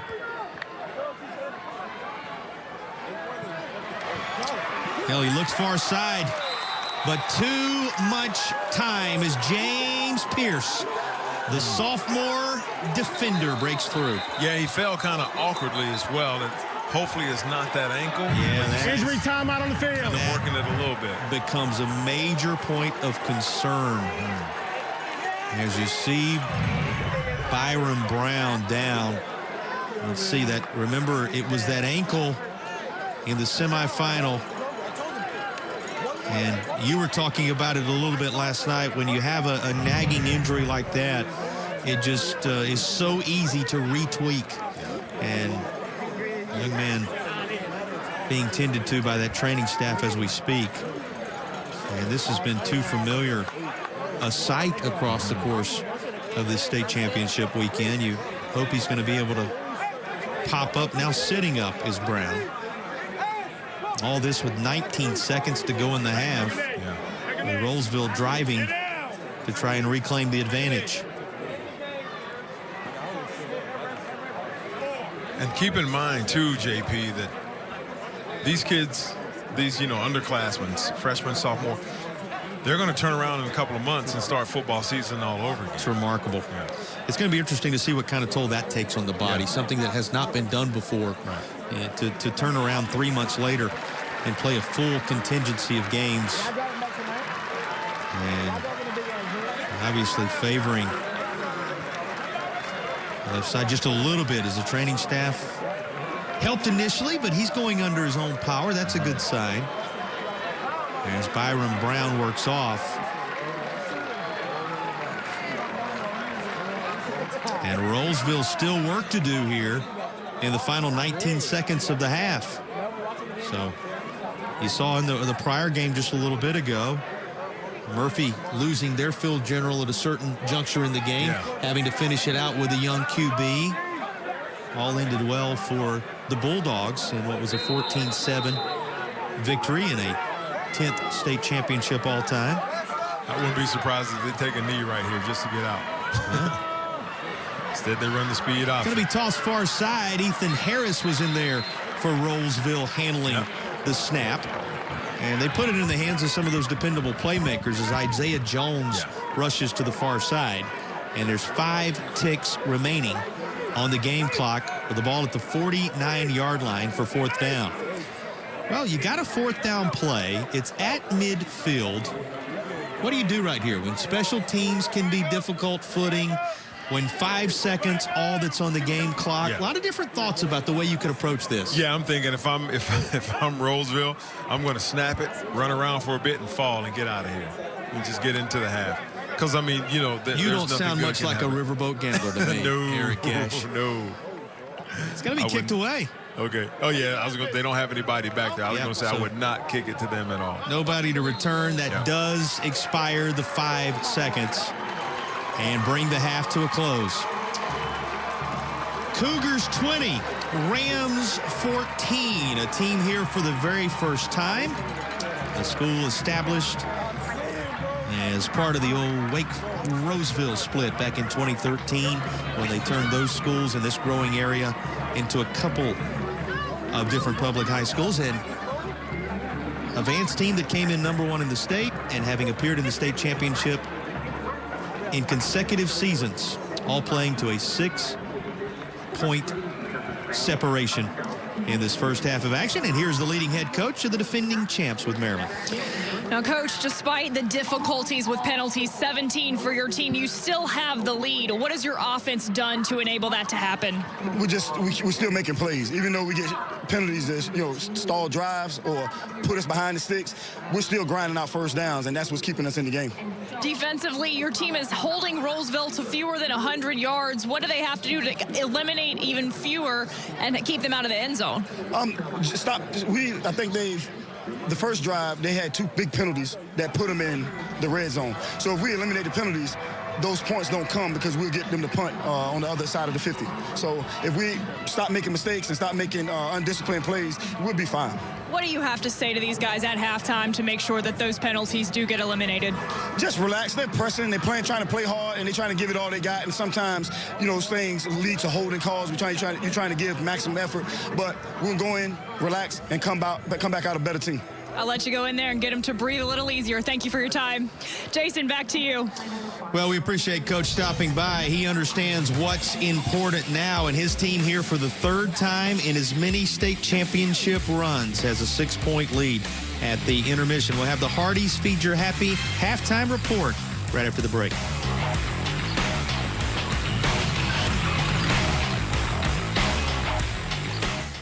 Wake up with Hardys. The $3 bacon, egg, and cheese burrito. Fluffy egg, crispy bacon, and melty cheese. All wrapped up in a warm tortilla. The $3 bacon, egg, and cheese burrito. Part of Hardee's 2-3 more breakfast menu. Feed your happy. The fried onion strings that really take it over the top. I'm not a raw onion guy. The problem with a lot of vegetables is that they are not fried naturally when they grow out of the ground. Sonic Twisted Texan Cheeseburger or a footlong coney. My mind has been blown yet again. Hurt at work and don't know your rights? It can be very confusing trying to file a workers' compensation claim. At Riddle and Brantley, we've handled thousands of workers' compensation claims, often recovering medical cost, temporary or permanent disability, and lost wages. We'll help you file through the entire claims process, all the way through recovery of your claim. Call today for a free consultation. Riddle and Brantley, when justice counts. An unwavering commitment. That's what it means to be True Blue. Ford designs with you in mind by building smart, innovative features into our lineup of legendary SUVs to help keep you in command when you're on the road. And in return, America has shown their loyalty. See your Carolina Ford dealer and discover what True Blue means to you. Now get 0 for 60 on Escape or Expedition, or get up to $7,250 cash back. Go to buyfordnow.com to learn more. The biggest comedy stars. Marijuana may help you what? Eat all the cupcakes. Wall-to-wall laughs. In order to prevent sexual harassment claims, employers may consider banning John Lovitz. It's the comedy game show. You can major in wine. I'm homeschooled. Funny You Should Ask. Weeknights at 10 and 10:30 on MyRDC 28. This cheesecake in this cup is like my perfect idea of fancy. The business casual of cheesecake. Right. Desserts. Sonic Cheesecake Blasts. 5:00 p.m., loosen your tie up. What flavors are you chasing? Hand-seasoned Angus beef? A1 sauce? Words written in cursive? Luxury you eat with your hands. Try the new Steakhouse Angus Thick Burger at Hardee's. Feed your happy.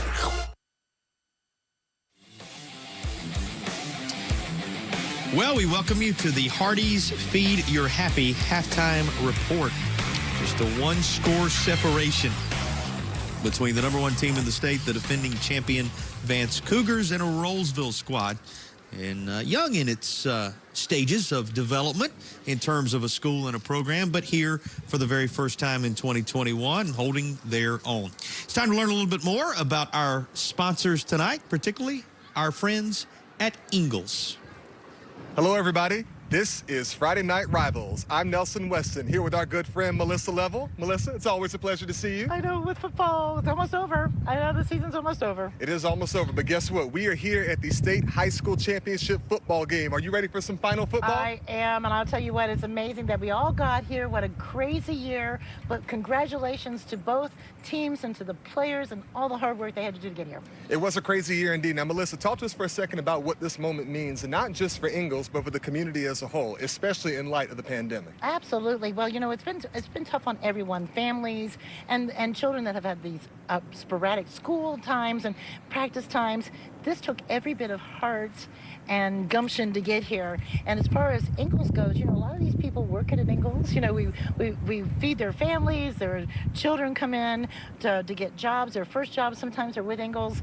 We have our pharmacy, so we're kind of wrapped around the community. We wrap our arms around them and give them a great big hug. So we feel like this is a way to say, we're so proud of you guys.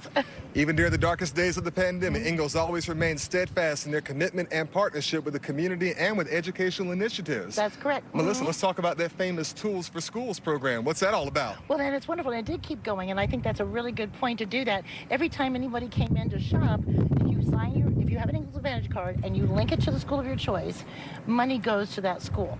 And we kept it going, and to be honest with you, people were shopping more, so schools earned more money. Now, we didn't want to deliver things to empty schools, so we rolled the money over so people could get use it this year when schools reopened, so that everything would be ready in the classroom when they came back. So we did the best we can to make sure the money was used properly and for the best it could be. Every time you're swiping your card, folks, you are giving back to your community. That is outstanding work. Absolutely. And Melissa, on a day like game day, and any day for that matter, Ingalls is undoubtedly the place you want to shop for all your great foods, isn't that right? Absolutely. Everything including the game cakes, you know, you can have with your team pictures on the front, you know, snacks and the soft drinks, and of course our wonderful party platters and subs and pizza, everything. Outstanding work. Folks, this is Friday Night Rivals. I'm Nelson Weston. Back to the game. I joined the military as a security specialist. Today, I run a cybersecurity company, so literally I went from the battlefield to the boardroom. AMU is a good match for people who are very self-determined, accountable. They earn your trust. I wouldn't be an expert in my field without American Military University. They've given me a new life, brought credibility to everything that I do. My name is Max Olick, and I am an AMU graduate. It's the first day of the first grade, and she found a new best friend. It's a laid-back Sunday afternoon you wish would never end. The homemade taste of Bluebell and good friends gathered round. The good old days are being made right now. Patrick Swayze. Dirty Dancing.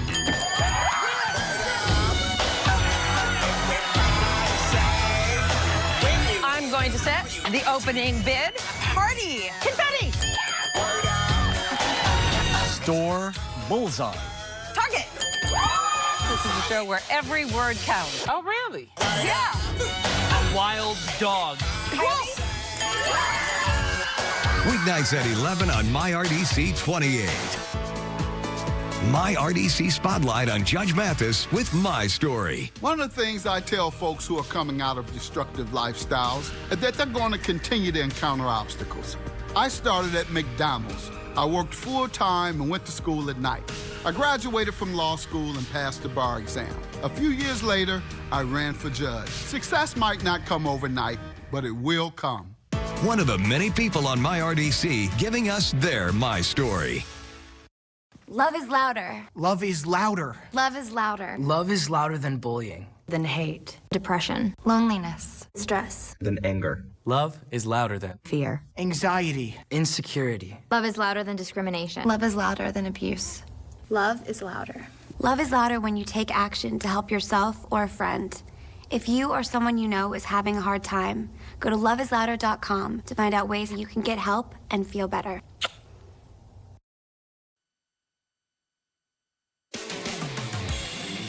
Well, certainly glad to have those of you watching and joining us from WCCB 3Me TV and WLFL CW22.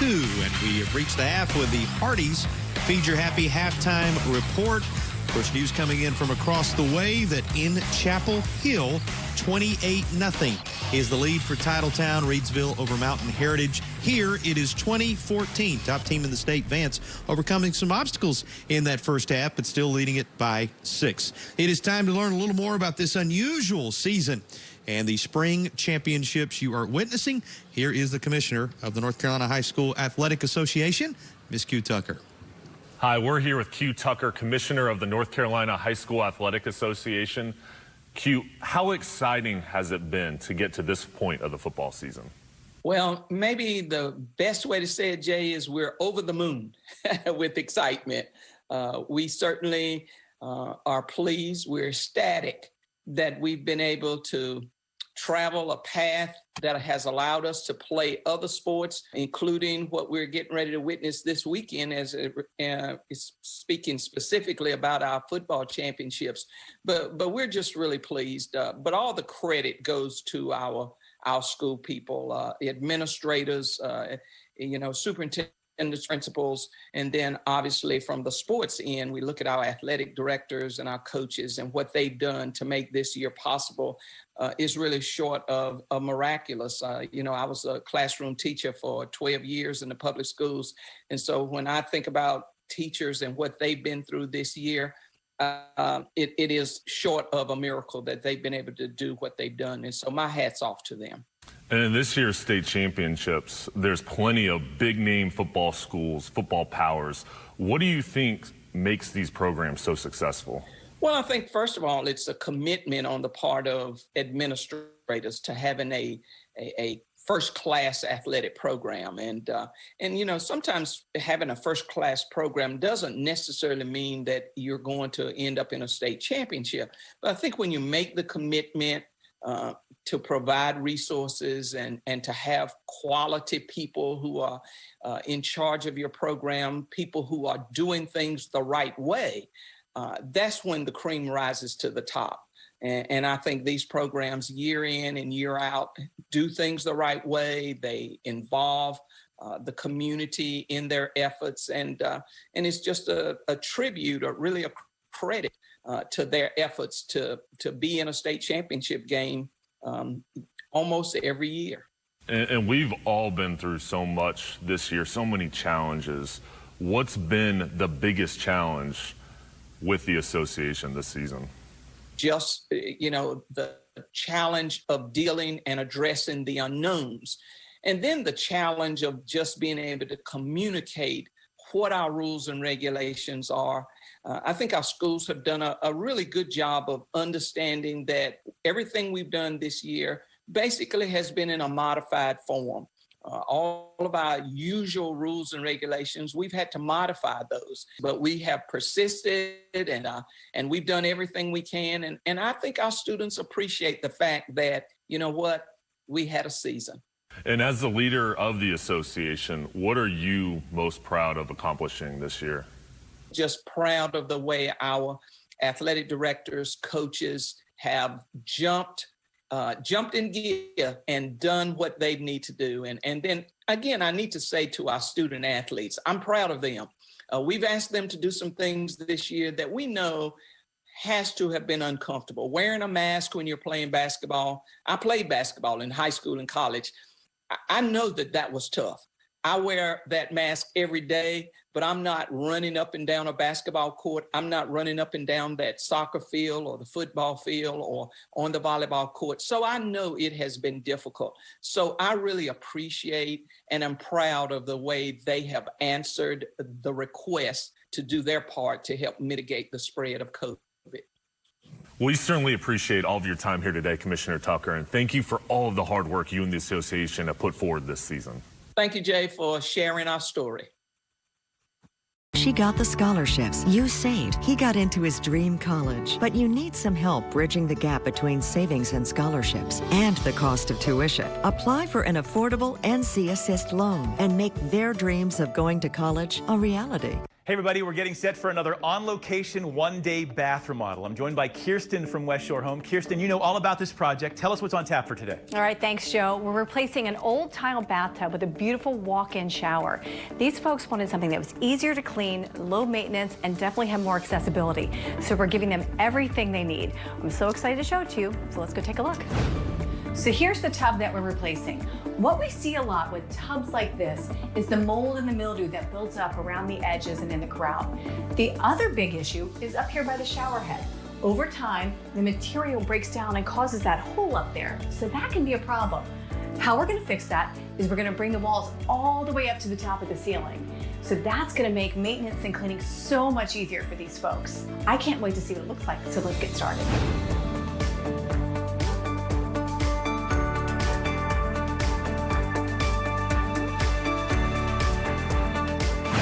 Okay, so they're making great progress here, removing that old, hard-to-clean tile and grout. That was step number one, and that's not easy work. They just made it look super easy.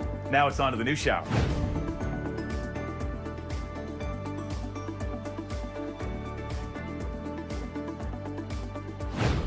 Wow, amazing. The tile, the mold, and the mildew, all out, replaced by a beautiful shower system. They really make it easy. Folks, if you're tired of cleaning your tile, scrubbing the mold and the mildew, call the experts at West Shore Home. They can install the shower or bath of your dreams, and they can do it in as little as one day. Call the number on your screen now and take advantage of this great offer. Get 20% off your entire shower or bath project. Plus, with their flexible payment plan, get your shower or bath for as low as $99 a month. And when you call right now, you don't have to make your first payment for 12 full months. Call West Shore Home now. She got the scholarships you saved. He got into his dream college. But you need some help bridging the gap between savings and scholarships and the cost of tuition. Apply for an affordable NC Assist loan and make their dreams of going to college a reality. Well, we continue the Hardee's Feed Your Happy halftime report as we get set to look at some of the numbers from this first half of action. But first, Eric, your impressions of this one-possession football game we're locked into for the 4AA state championship. Yeah, it's as billed, JP. You know, the game is a lot closer than it should be as we look at it on paper. Yeah, it's a defensive struggle right now. Offenses are, having a tough time kind of getting rolling, especially for Rolesville. But look forward to a second half. It should be pretty good. Some quirky numbers here, and you had to put the penalty line on there, 17 for 121. And we were reminded by some of the stat folks from here at NC State, were it not for the two half the distance to the goal penalties, that number would be a lot larger. Yeah, that's a little shocking, for the number one team in the state. And as a coach, that'll just kind of drive you nuts when you look at it. But once again, they're in the lead. That's why it's just kind of a quirky thing. But to have 121 yards in penalties and still be nursing a lead right now, you have to be, somewhat satisfied or happy if you're Vance. Vance looking for back-to-back titles, and for this crew out of Rolesville trying to make the first trip count. We'll find out in the second half on the other side of this break. Hello. I'm the new guy. Tell me about this epic stuffed crust pizza. It's made with fresh, never frozen dough, hand-stuffed with cheese. Good job. All right, you called me. It is me. No, I knew it was you. Let me hear you say epic stuffed crust. Epic stuffed crust. What will you build? A wall? A roof? A room? Or will you build stronger families, healthier children, more successful students? Each year, thousands of volunteers, donors, and partner families build houses and so much more with Habitat for Humanity. They build better lives and hope for the future. So, what will you build? A porch? A kitchen? A bedroom? Or will you build a stable home, a renewed neighborhood, a better world? What will you build? Each day in nearly 90 countries, Habitat volunteers, donors, and families are building houses, hope, and brighter futures. So, what will you build? Find out at Habitat.org and help build it. For homicide detectives, the first 48 hours is everything. We're investigating murder. Once that line is breached without a lead, Who pulled the trigger? the odds of solving a case are cut in half. 911, what is your emergency? I just saw someone get shot. Try to make some sense out of this. The victim's handgun. I've been awake 36 hours, and it's absolutely worth it to bring this case to a close. Weekdays at 10. Whatever the crime.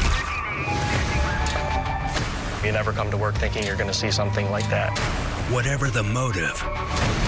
If he couldn't have her, no one was going to have her. Whatever it takes, answers to mysteries will be revealed. The question is who's going to benefit by these two deaths? I remember falling to the floor. He was finally caught. On Dateline. Weekdays at 11 on MyRDC 28.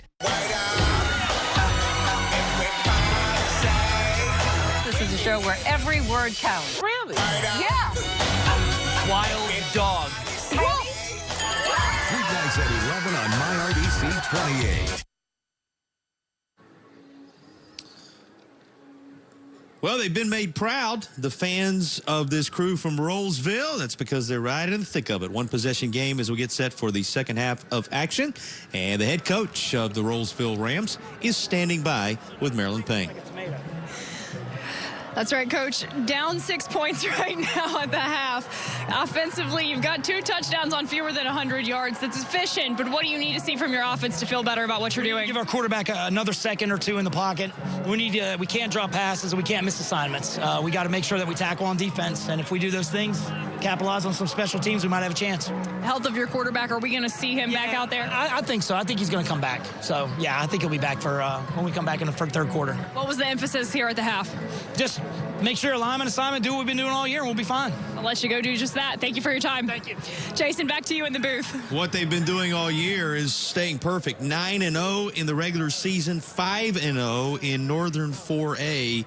And he answered the big question, and that is, what was the status of Byron Brown, who's been such a leader for this team all season long? It sounds as if the junior quarterback is going to be ready to go. Just how healthy is he? How able is he to plant that foot? What's that going to mean down the stretch? All those are questions that will be answered the rest of the way. But you saw a coach that was cool, calm, collected right there. There was a quiet confidence. This one has a feeling as if it's going to go down to the wire. Yeah, because they hadn't been playing, as well as they wanted to on offense. I know they only have, a total of 63 yards. And this is a stingy defense. But he has to be happy where they are. Only one score down. And, just a touchdown extra point, it puts them back ahead in this game. And so, yeah, I'm sure coach is saying, hey, fellas, no need to panic. We've been here before. Let's do our jobs. He's Eric Gash, the former Shrine Bowler from his high school days, and certainly a memorable name in this portion of the world. Maybe not right here in Raleigh, but a little bit down the road in Chapel Hill. Former linebacker for Mack Brown's North Carolina Tar Heels, Eric Gash. And that first recruiting class, if I'm not mistaken, for Mack Brown in his first stint at UNC. You were a part of that for the now latest and second go-around head coach of the North Carolina Tar Heels. And a lot of football in your background. Obviously, your brother Sam making waves, the two of you as a duo out there in Western North Carolina. You've seen a lot of these. Have you ever seen one quite like this? I hadn't, JP, especially with I can't get over the number of penalties and just it's 121 yards of penalties. and they're still ahead. Vance is still winning. So, you know, if you're Vance, you have to be somewhat pleased in that you've had that adversity and you're still ahead in this game because the defense is playing really well. They've racked up 268 yards of total offense. So I'm sure they're looking to get rolling this second half as well. Well, we're ready to roll with the second half. Let's see how the Rams will. You saw those T-shirts, Let's Roll. How will the Rams of Rolesville fare? They're going to have to kick it away to Vance and standing back, which is a good sign. Kevin Concepcion, we saw him come off a little banged up at one point during the half. We saw that happen with the quarterback of the Rams. And the good news is it looks like just about everybody is ready to continue here, as this is going to go into the end zone for a touchback.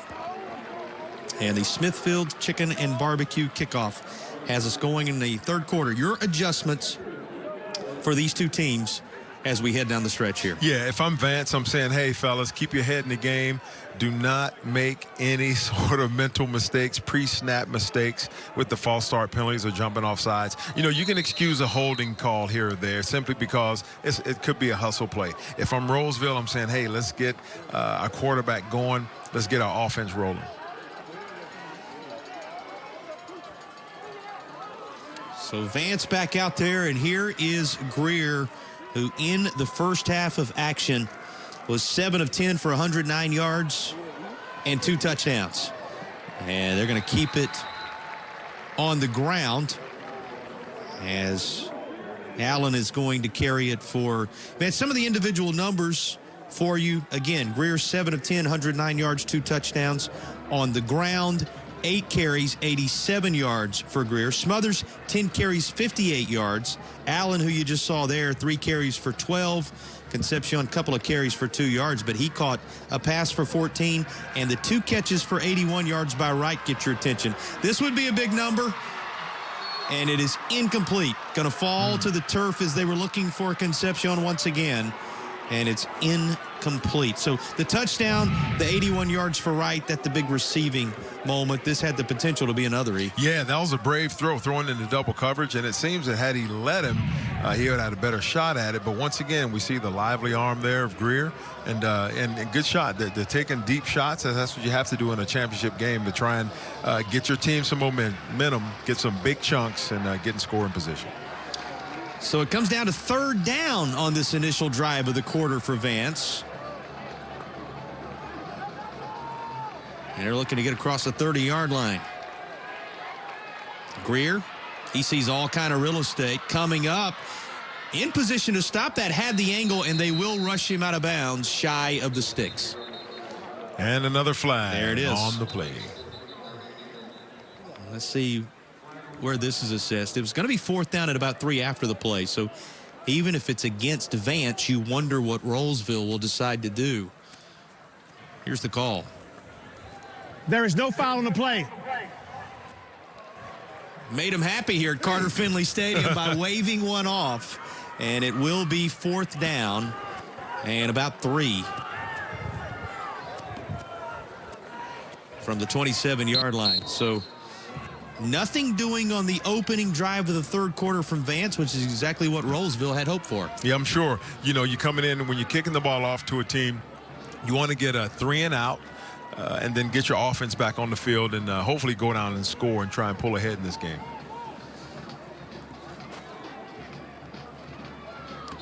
And this is blown dead at the 41-yard line. That's where Rolesville will take over.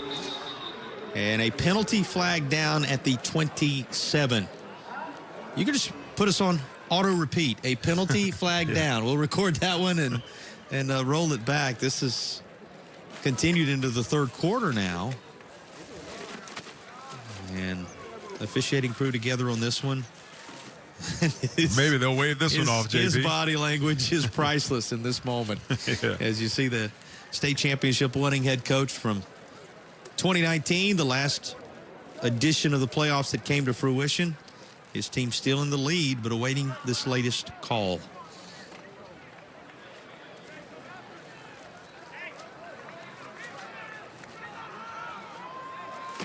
Going to be motion, it looks like. The offense, 5 men in the backfield. 5-yard penalty, replay, 4th down. So we'll do it again. Yep. Too many men in the backfield. Not enough men on the line of scrimmage. Well, again, what amazes you is this is not happening in a regular season game early in the year when you're working out the kinks from the summer, or in this case from the fall going into a spring championship. This is the #1 team in the state at the 4AA level in the championship game. And yet they've done enough. It's been a good day from the standpoint of where they sit. They've done enough to hang on to the lead, at least for now. But this is going to be a solid starting field position scenario for Rolesville as they're going to be set up in Vance territory right on the heart of that state Wolfpack logo. And pretty good field position. You know, once again, coming out of the half, you know, Rolesville had to get a stop. That they did. Check that one off. Now they have to put one in the box so they can check that box off as well and get back in this game. So there is what so many from this region of the state had been hoping for, the return of Byron Brown. And before he can take his first snap of the third quarter, a flag. And they're beginning to cheer them every time one is dropped, and there are a couple on the field here, littering it at the 47 as well as the other 45. And here's dead the call. ball, encroachment, defense, 5-yard penalty. Remain, first down. And it does not matter if they're on the offensive side of the ball, the defensive side of the ball, the penalties, they go against Vance. You've got to have a stronger word than more often than not, because out of the 20 penalties that have been assessed tonight, 19 against the Cougars and 1 against the Rams to this point. And it was just a 5-yard infraction against the Rams. Speaks to how cleanly they've played this football game. You tip your cap to them. When you know, on a night when you know the officials are watching every single thing, they've played it cleanly to the tune of 1 flag. So far, so far so good. That may be some kind of record. I don't know if we have somebody who can check on that, but I've never seen anything like that. You know, that's not one of the ones that they put prominently on the media packet, but I'm sure that if you go back in history, this has got to be right there near the top.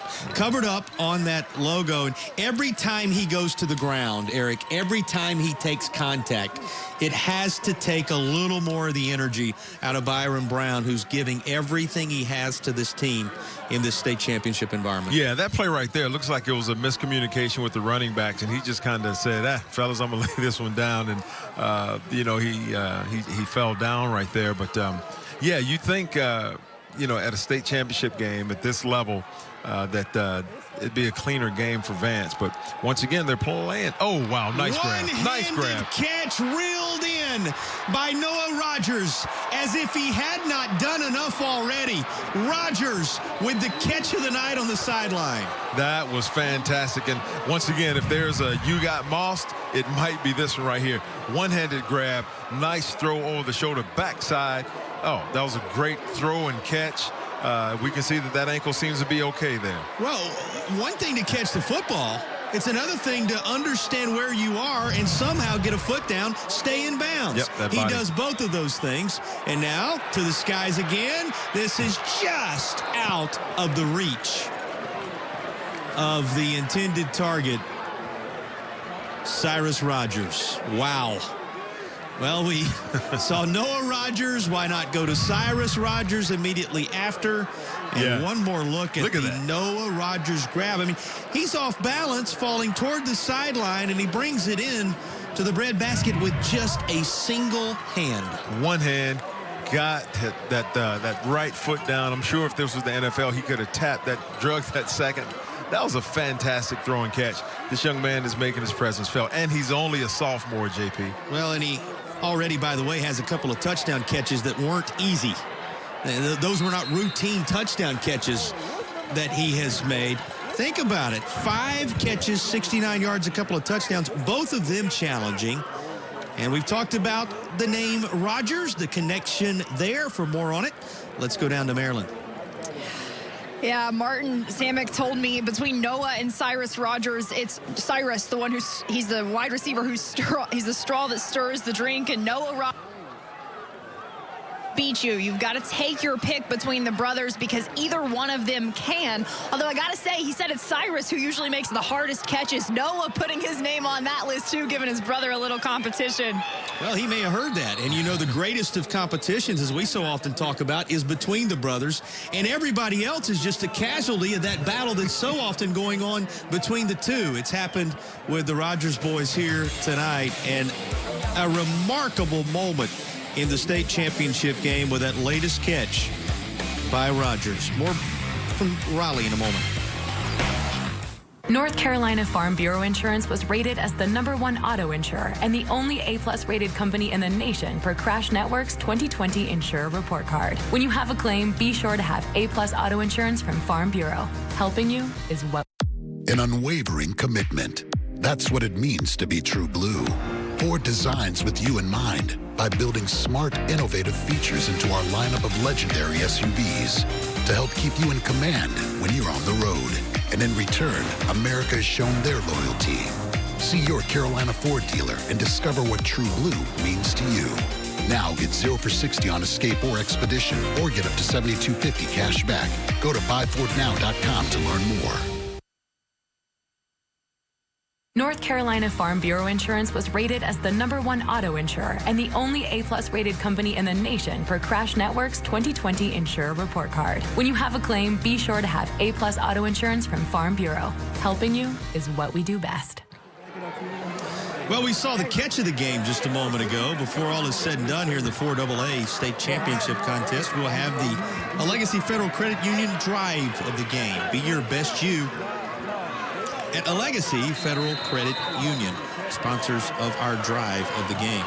The Rogers boys, by the way, the Rogers brothers, 7 of the 10 catches for Rolesville in this game, 5 to this point for Noah Rogers, and a couple of catches for Cyrus Rogers. 5-yard penalty, remain third down. Hard to get that one to you in between. Well, we have another flag here. Yeah, it looks like it was the right guard there, just trying to get a jump on that blitzing outside linebacker. Well, and just the second flag against Rolesville in the game. A couple of penalties for a total of 10 yards, and it makes it 3rd and 15. Looking for Cyrus Rogers again, and he is covered up by a trio of defenders and will not be able to make the catch. Had a valiant effort at it. They're able to thread the needle and somehow get it in. I don't know how the football made it through. Yeah, that was truly threading the needle, and it looks like one of the DBs there, Lee Campbell, got his hand on it. But yeah, that was a brave throw. Now, we saw a fake on the other end of the field at about this juncture. This actually going to be spotted at the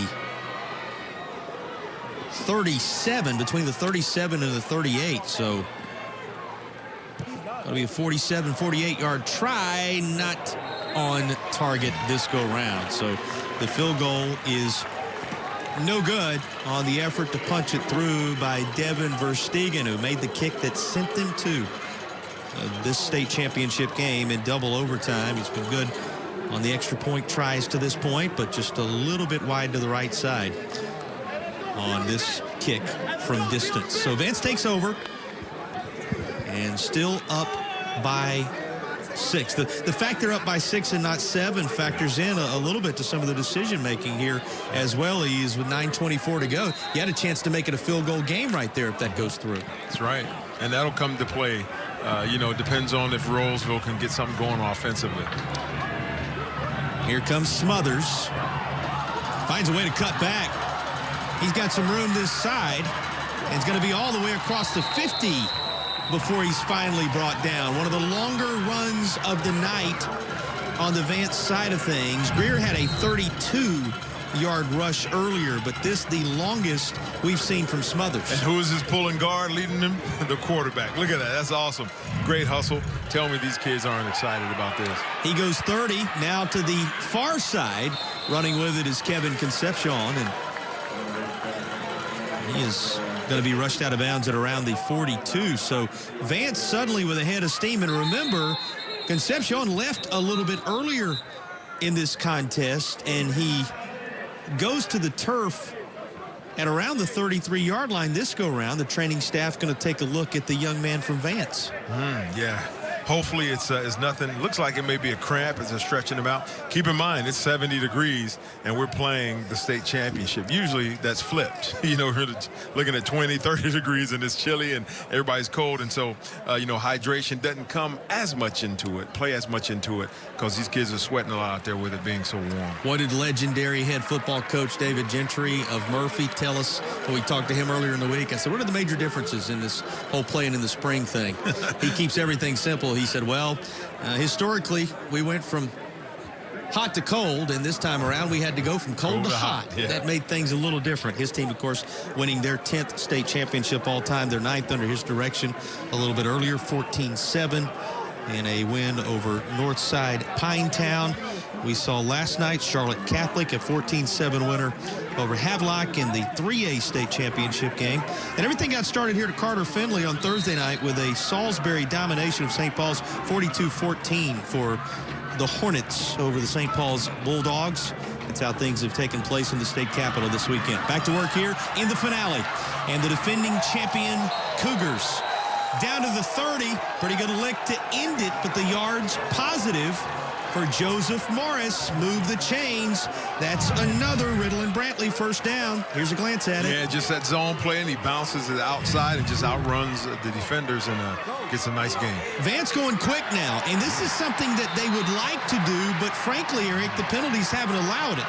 It has in the last few moments, but this one snuffed out by Rolesville.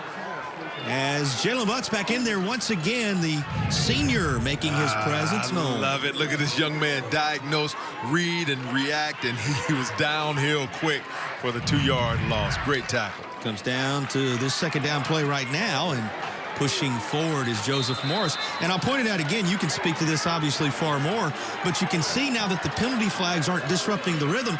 Vance beginning to go quickly all of a sudden. Yeah, they're getting into a rhythm, just executing their plays offensively, getting some confidence, and they're running downhill behind that big offensive line.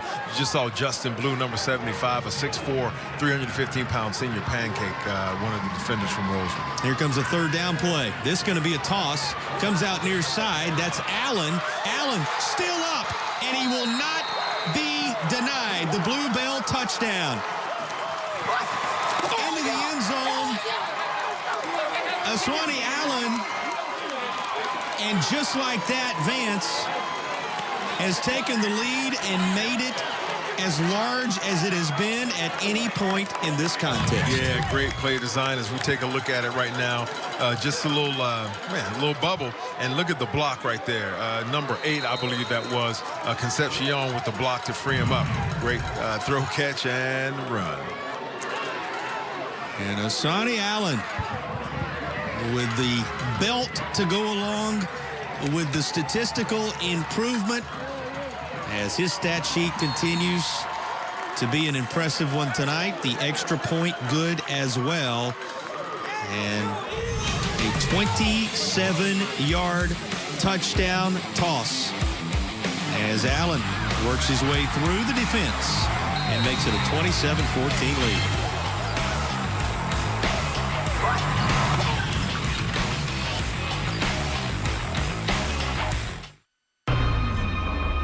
This is where it starts, where your story begins.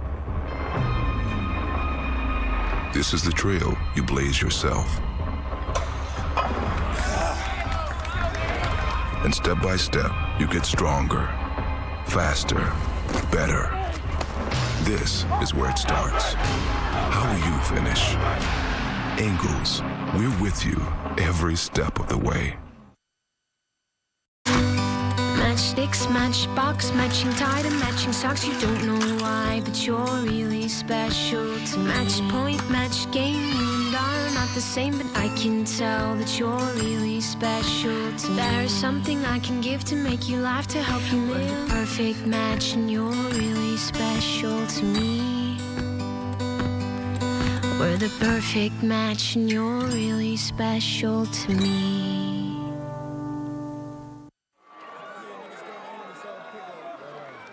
Well, every time you see a performance like the one Allen just pieced together, you think about the Hardee's Feed Your Happy play of the game. Stick around at the end of tonight's contest. At some point during the fourth period, we'll have the Hardee's Feed Your Happy play of the game. Here comes the Smithfield's Chicken and Barbecue kickoff. Smithfield's Chicken and Barbecue, we're grateful to serve. And the return to the 20, up across the 20 to the 21-yard line. That's about all that's going to be there for Kyrene Ingram, the senior who brings us back across the 20 for Rolesville. It's time to answer the bell now if you're Rolesville. You think about the position they were in a little bit ago.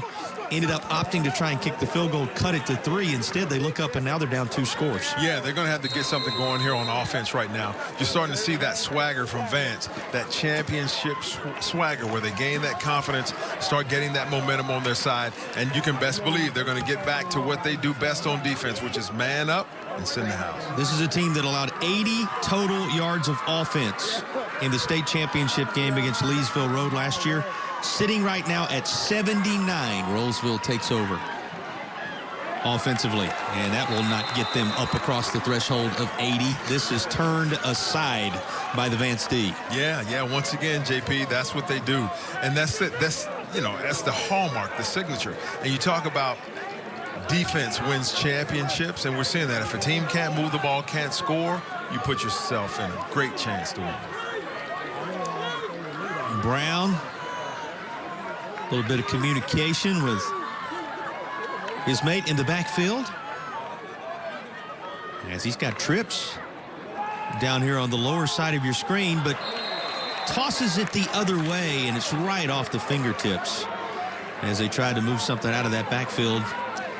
And it's going to end up being 3rd down and 12 pretty quickly to a 3rd down scenario.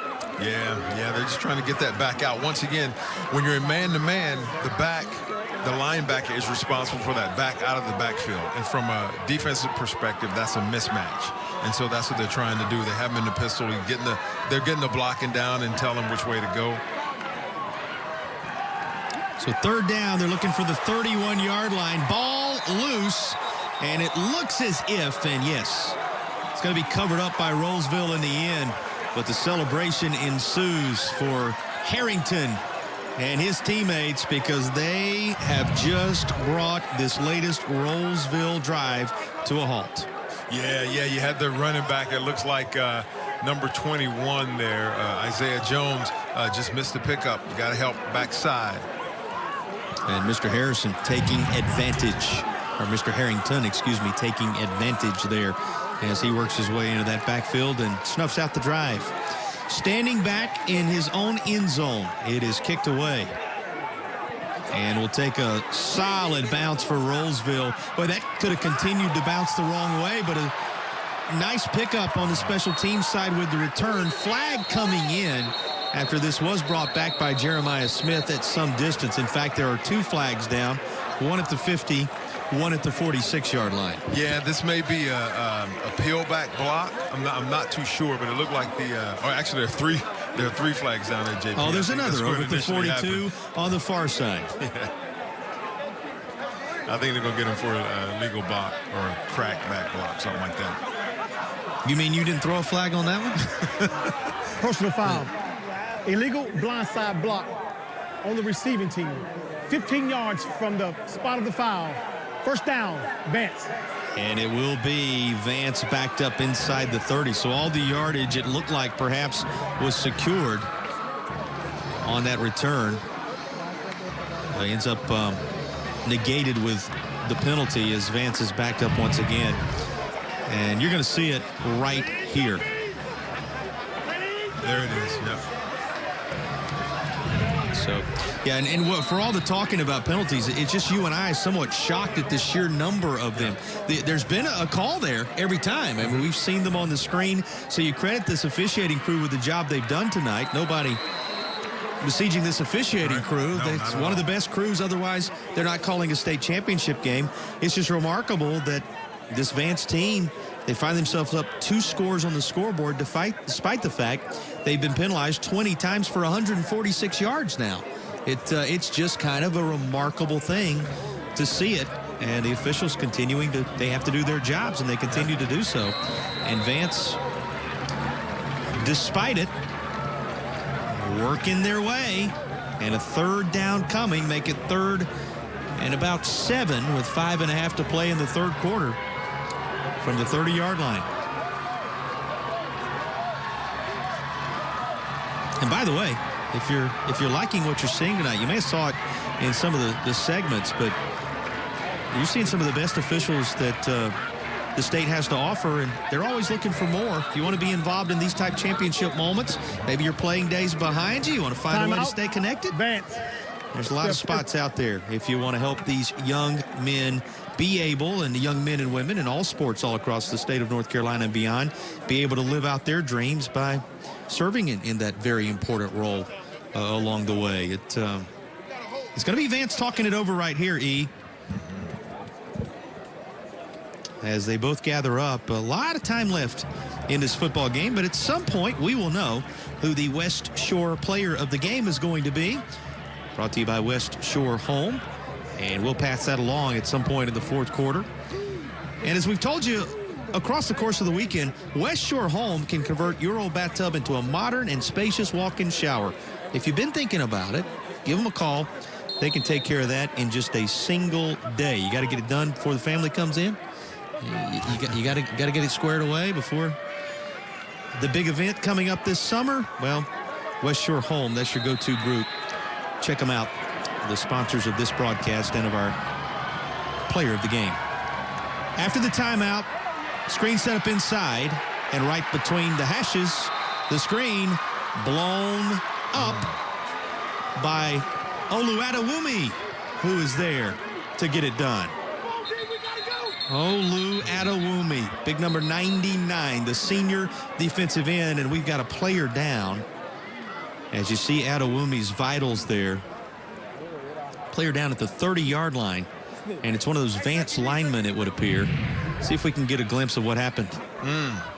Yeah, usually when you see stuff like that, they roll up on the leg or something, but that could be like a deep thigh bruise or something, because he got hit right in the thigh right as the play was developing there. So hopefully that young man will be okay.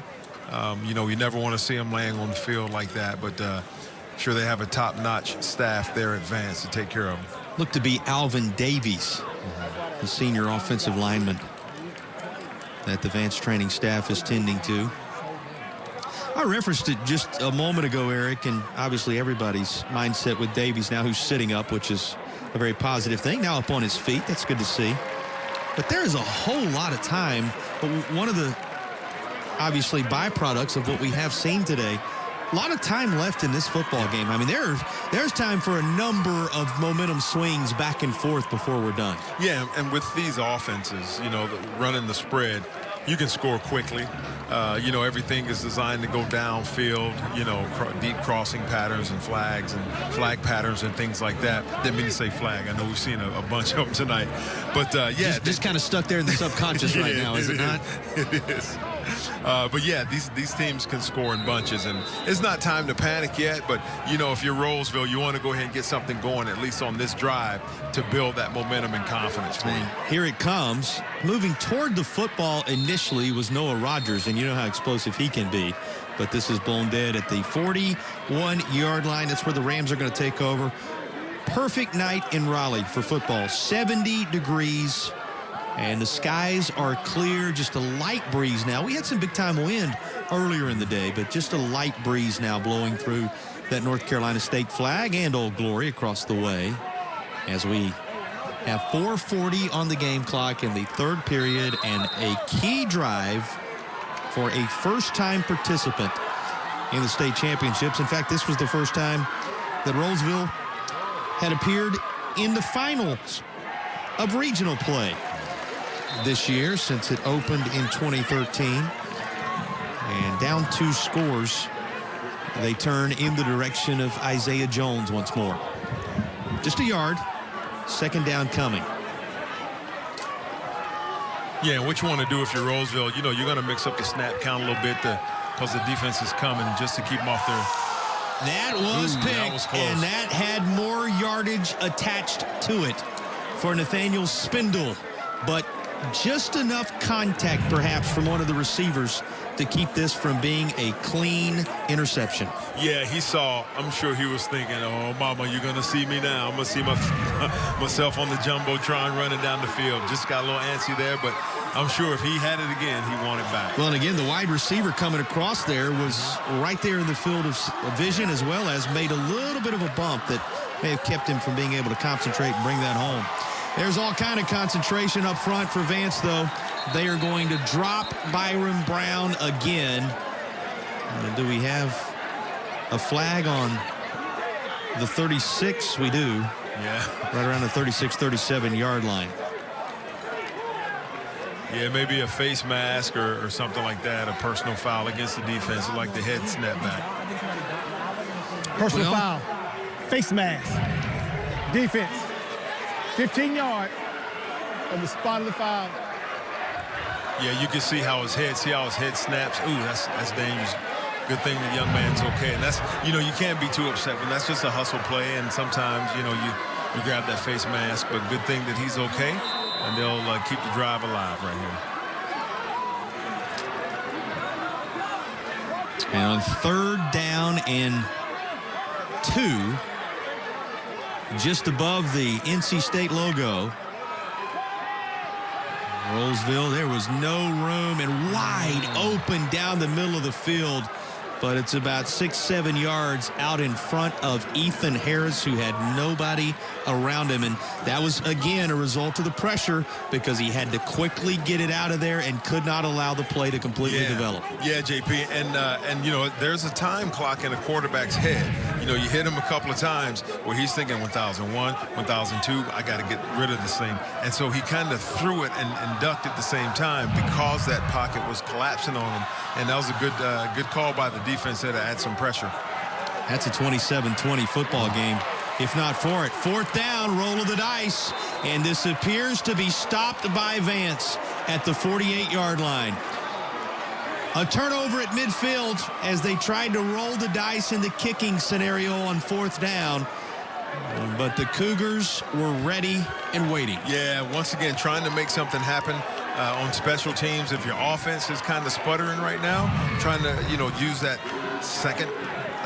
third phase to try and make something happen. But, yeah, right there, Vance not fooled, being the defensive-minded team that they are, Harrington making that tackle. Well, how many times lately have we seen Harrington come up in a key moment? There's the latest of his contributions for Vance, and you could see just how important that was for, even though, again, a lot of football left, but for the Rams right there, as they were just a yard or two shy of converting on the fake. And now across the 45 down to the 43-yard line is Joseph Morris. And Vance with, if you just happen to have found us, maybe some of your other games today, winding toward a close, and you come our direction as we work our way toward the end of the 3rd quarter.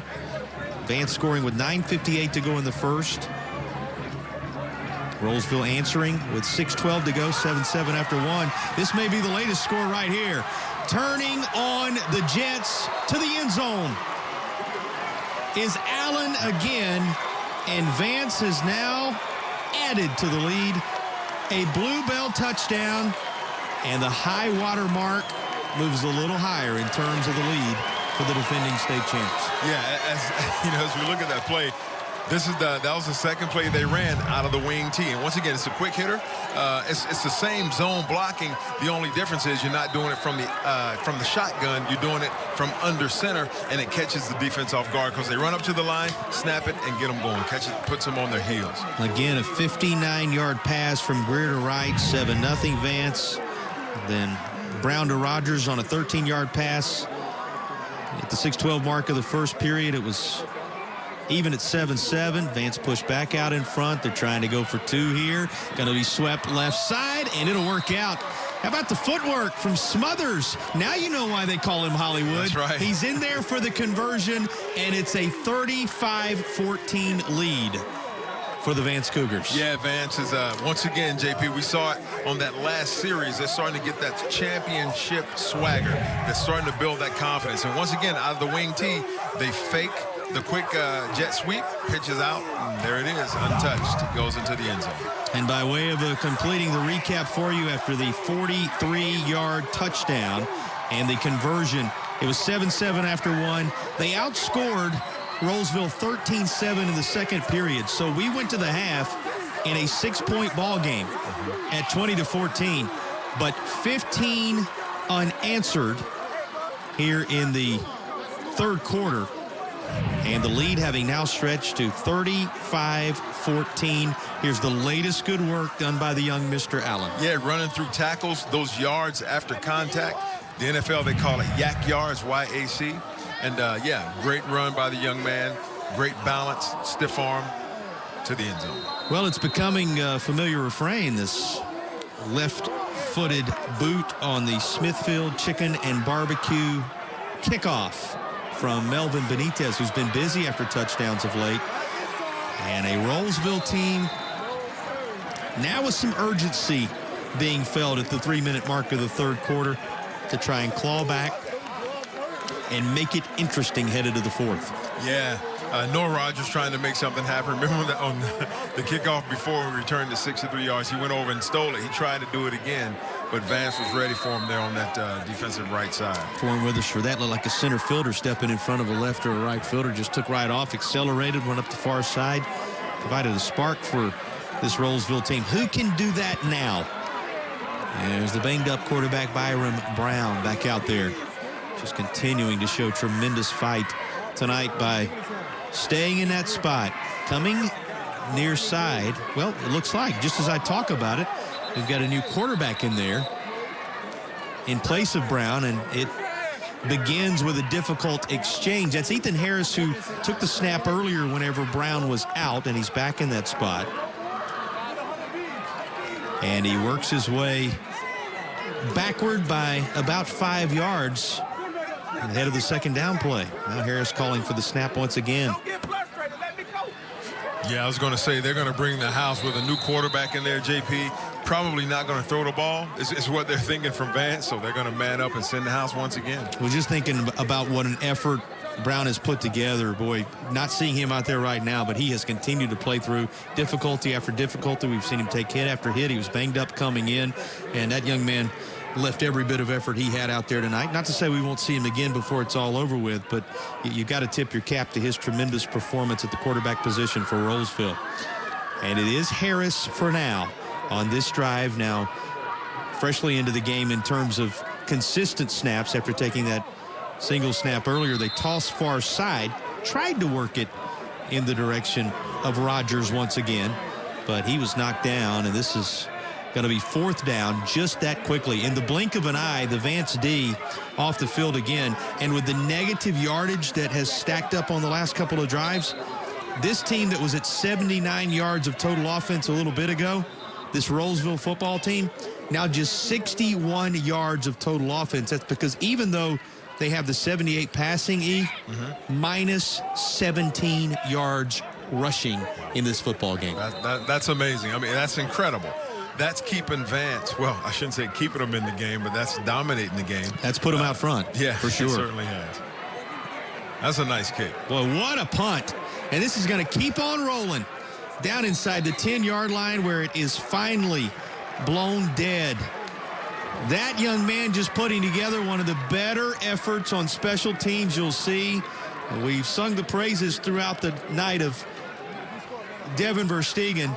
He's the reason, one of the main reasons with his kick in the regional final that this team is even here. And that punting effort, which is going to be notched in there at 65 yards on the punt, is as good as you'll see. That's pretty impressive. You know, I feel that Rolesville has won the special teams battle so far. They've had some big plays. They blocked the PAT, had big returns. It's just trying to get something going on offense and stopping this Vance team on D. Vance from inside their own 10-yard line. And how much do you have left in the legs right now if you're this defense for Rolesville as they continue to be back out there and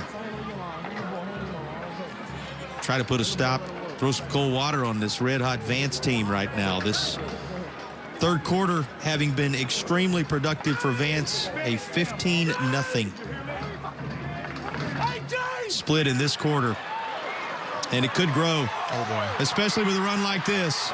Still on his feet is Morris. And finally driven out of bounds up near midfield.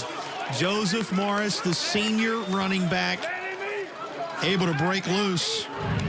And after a simple 1-yard rush, he accumulates a whole lot more this go-round. Yeah, they were in cover one right there, meaning they're man-to-man with one free safety, one high safety, and he's the only one that the running back had to beat there. But great pursuit, by the defense just to stop that touchdown. But yeah, Vance starting to really flex their muscles right now. He accelerates for 38 yards on that carry, does Morris, after his 1-yard gain on the play prior. Flag down. And a man open, and somehow off the tip, the catch is made by Kevin Concepcion. Now, we'll see, because there is a flag back at the 46, but doesn't make it any less impressive that he maintained focus on the football and caught it off the tip even as he was on the ground. Yeah, seeing some great individual effort right there. Concepcion making that catch was just phenomenal. Once again, we've seen on both sides making some great catches. But first, we've got to hear from one of the more famous men in North Carolina of late. A lot of television FaceTime for Carlos Torian, and here he is again with our There are 2 call. fouls in the play. Illegal formation on the offense. 5 men in the backfield. Personal foul. Roughing the passer on the defense. Those penalties offset. First down.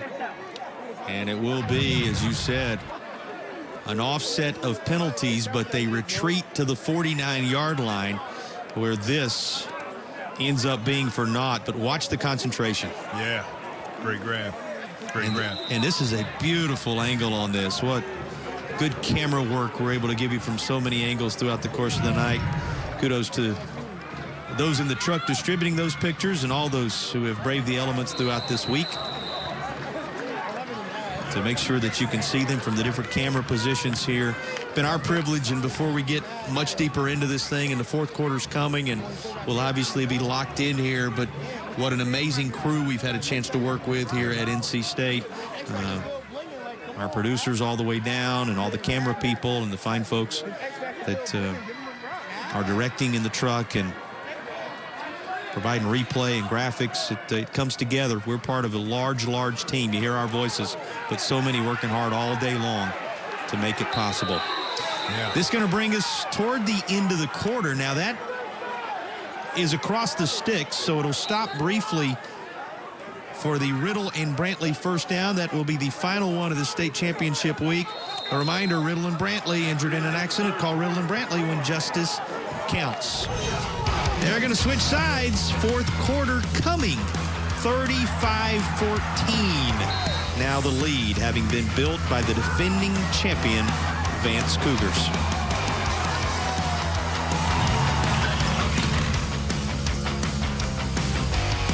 Wake up with Hardee's.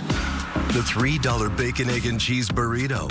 Fluffy egg, crispy bacon, and melty cheese. All wrapped up in a warm tortilla. The $3 bacon, egg, and cheese burrito. Part of Hardee's 2-3 more breakfast menu. Feed your happy. And I just got the perfect bite. You get the dough of the bread, then you get hit with onion strings, then you get hit with chili, and then you're like, what's happening? How is all this going on? It is comfort food. Sonic Twisted Texan Cheeseburger or a footlong coney. And it's comfort food. For homicide detectives, the first 48 hours is everything. We're investigating murder. Once that line is breached without a lead, Who pulled the trigger? the odds of solving a case are cut in half. 911, what is your emergency? I just saw someone get shot. Try to make some sense out of this. The victim's handgun.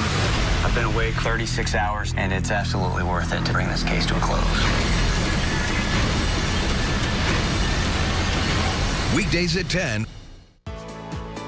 My RDC Spotlight on Judge Mathis with My Story. Believe in yourself. Find your God-given talent and fight for success no matter what. Even if you didn't get a proper education, it's not too late. Even if it's hard to get employment, even if everything is stacked against you, You have to believe at some point you're gonna win, because at some point you will. One of the many people on MyRDC giving us their My Story. Look at the way, so you see there's a strawberry in there, but look at the way that the crust, like the graham cracker crust, is like sprinkled on it. Piece of art. Sonic cheesecake glass. This is really good mouth art. Yeah. What flavors are you chasing? Hand-seasoned Angus beef? A1 sauce? Words written in cursive?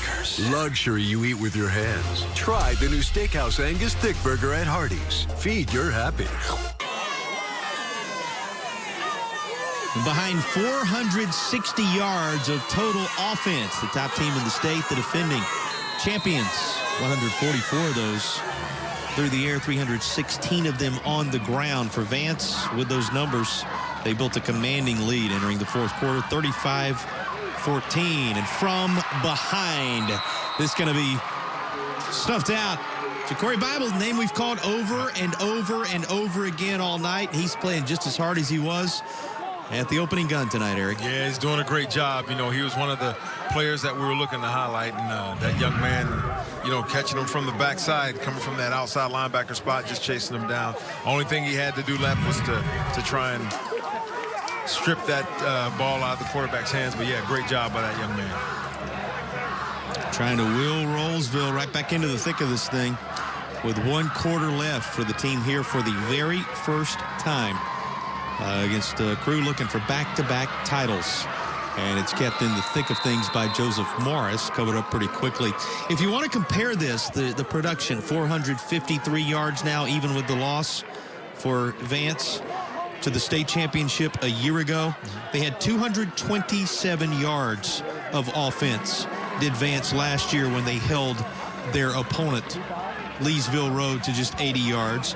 And the first trip, that game against Wake Forest, they ended up with 153 yards of total offense to 197 that Wake had in the 9-7 victory for Wake Forest. So this by far the best offensive production Vance has put together in the 3 consecutive trips to the state championship game, and it'll grow a little bit here as the connection is made to Concepcion once again. Yeah, partly that last game or championship against Leesville Road, they had 5 turnovers. Yep.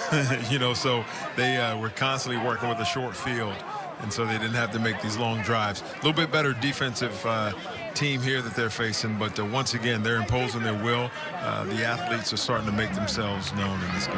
Well, they're having to make their way up and down the field from deficits at times this go-around because of the penalty yards we've talked so much about tonight. But 4th down and standing tall this time is Jaden Penny and company, and it happens because the first individual on the scene has done it again so many times. We have called the name tonight of Caden O'Brien, and why wouldn't he be right there when the 4th down stop is secured? Yeah, diagnosed the play. That's the only play they saw right out of that wing tee. And so he said, fooled me once, shame on me. Fooled me twice? Not this time. So that leaves life with 9:55 to play in this Rolesville squad that takes over. And did we say there was a chance we would see him back? Here he is, Byron Brown, back at the quarterback position. Rolesville. That's a second charge time out of the half. And before he goes to work, a second timeout this half taken by Rolesville. We'll take it too. More of the 4AA state championship game brought to you by West Shore Home in a moment. I've got a math question for you. When you add tolerance, subtract prejudice, and multiply efforts to treat one another with respect, what do you get? Less division. And school sports have it down to a science. Looking for an example of what can happen when we realize there's more that unites us than divides us? Look no further than high school sports in North Carolina. This message presented by the North Carolina High School Athletic Association and the North Carolina Athletic Directors Association. America's Court with Judge Ross. All rise. You want him to pay $628? Yes, Your Honor. All right, knock my socks off. Daytime Emmy nominated for Outstanding Legal Courtroom Program. Pay her money, Pay it now. Judge Ross is back with all new cases. Prove your case. Before I broke out the window. Stop. And the same attitude. I'm confused. Unconfuse me. America's Court with Judge Ross. Your matter's dismissed. Case closed. New episodes coming this fall.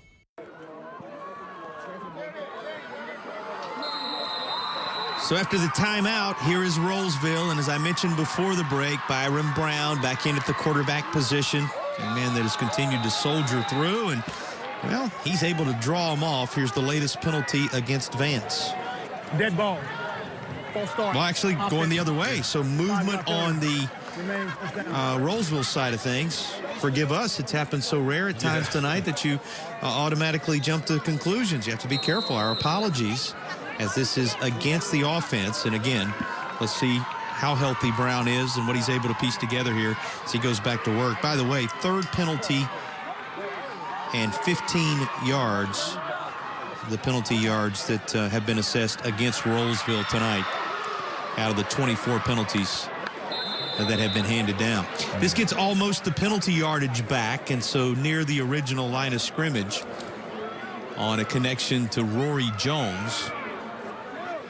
And it's going to be second down. They're going to say about a yard shy of the mark. And he just continues to limp around out there, Eric. Yeah. But, boy, shows his toughness by fighting down to the final whistle here. Yeah, certainly. Yeah, and that's what got him here, that toughness, that character.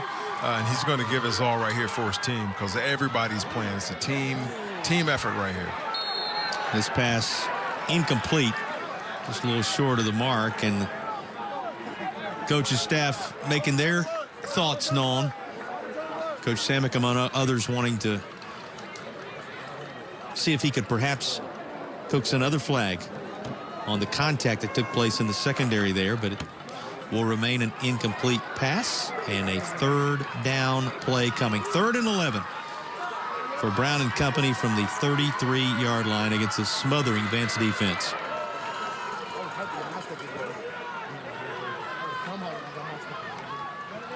And he's under pressure again. Does get this tossed out far side, but on the scene to make the stop right there for Vance is Nathaniel Spindle this go-round. Let's check in with Marilyn for a little more on the young quarterback of the Rams.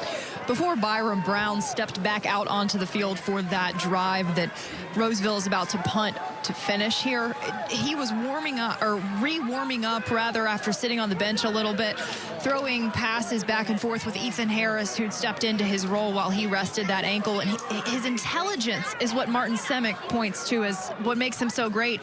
He has the intelligence to just practice throwing, balancing off of that left foot as he tries to grind out the rest of this game as quarterback, because he knows he just can't put any weight almost at all on that right. So we'll see if he steps back out here, if the Rolesville Rams get one more offensive drive here in the 4th. Thanks, Marilyn. Jeremiah Smith just watches it roll right on by for Vance. And now's the time, Eric, that I feel like if you're going to see practice some names and faces work their way into the state championship game down the stretch here that will provide lifetime moments as this Cougars crew, having, because of the defense they play, built a advantage that is a large hill to climb across 823. I mean, they are certainly in control of this football game mid-4th. Yeah, and you know, Vance has shown tremendous composure in face of, you know, all those penalties and just really keeping it together. And the coaching staff has done a good job, you know, of keeping it together and keeping them focused on the task at hand. And Rolesville, you know, just outmatched a little bit offensively with this defense just smothering them. But there's still some game left. You never know. Into the interior, and there is Songa Yates, a senior wide receiver who gets a look, and the stop being made on this occasion by Jalen Butts, as he has played very well tonight for the Rams squad. He's another of those individuals. We talk about O'Brien, you talk about Butts, you talk about so many of these players who, and looked like maybe they were going to be able to get back out of the neutral zone. Not the case, as the flag is dropped at the 14. Encroachment, defense, 5-yard penalty. Remain second down. So penalty against Rolesville here. And you're keeping a tally by now. We'll give you the final total at the end of the big number. My partner talking about how all the years he's been around this sport and all the levels at which he's been around it, never seen a night quite like this from a penalties standpoint. And here is a connection, and bouncing off the potential tackler is Yates. Yates going to be all the way down to the 35-yard line. He was down once the football came out, but a couple of plays in succession in the direction of Songa Yates, and the senior has Vance in business again. Oh, this was a big-time throw. But more so, watch this catch. He catches it, takes contact, great body control, spins, gets out and runs for another 20 yards. That was a fantastic play. You know, the numbers for Greer growing as well after this 45-yard connection with Yates. We had movement, contact, all kind of it. And here's the call. Dead ball. False start. Offense. 5-yard penalty. Remain first down.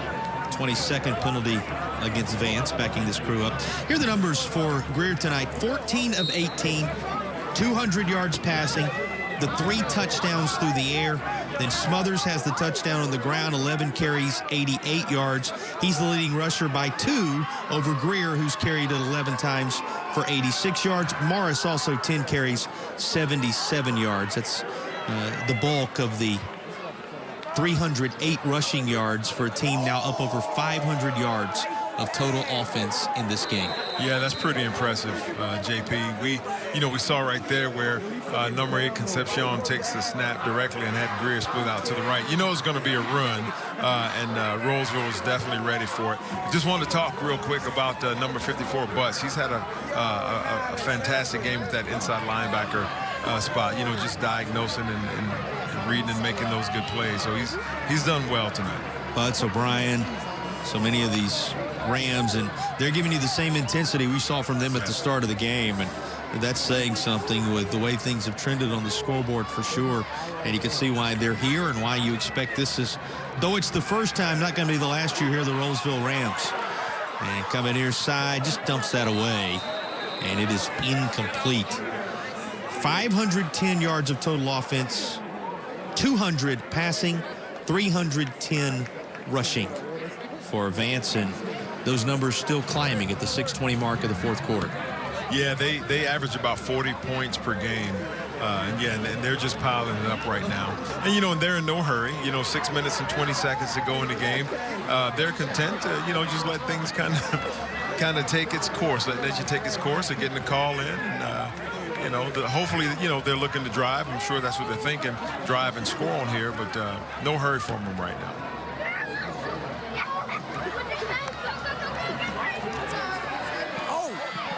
Well, rolling on this way, a flag is tossed, and this toss from Greer going to Smothers, and it looks like it's going to go against Vance as a hold as well. We'll await official word, but judging from the location and the retreat of the Cougars, holding. Here's the call. Offense. 10-yard penalty from the spot of the flag. Yeah, like goes a wrestling takedown right there in front. Yeah, see the tackle there, just had a little grab on the inside, a little tug. And one more penalty, and this Vance squad going to reach the quarter century mark in terms of the flags in this game. That's where they are. It's just amazing. And not only that, but we talked earlier this weekend about penalty yardage of nearly a football field, nearly 2 football fields worth of penalty yardage on the Vance side of things tonight. And yet here they are. And that really is the most remarkable part of it, okay? You've been penalized for 182 yards. Could have been more were it not for the half the distance to the goal penalties. And nearly a quarter century's worth of flags. And yet you find yourself up 35-14 on the scoreboard. That's the way it's worked out in one of the quirkiest football games you'll ever see. But it speaks to the good work of Vance that they have more than overcome those challenges in formations, those challenges in movement, those challenges that have all added up to flags. And here is a left foot into it as it's kicked away to Rolesville. And I just saw one of the best short runs I've ever seen in high school football with that run just now by Smothers. He made about 3-4 folks miss. Just, you know, like I said, you probably couldn't tackle that kid in the phone booth, JP. Didn't move the sticks, but it sure did wow you when you watched him move around. 5:11 left to play, and the Rams back out there. This Rams team is going to come up on the short end for the first time this season. They brought in a 9-0 record, a 5-0 mark in Northern 4A, but ran into a Vance team that has made it 3 straight trips to the state title and is now closing in, if everything holds, on back-to-back championships in the state of North Carolina for the crew out of the Charlotte area. They have represented IMEC 4A to perfection.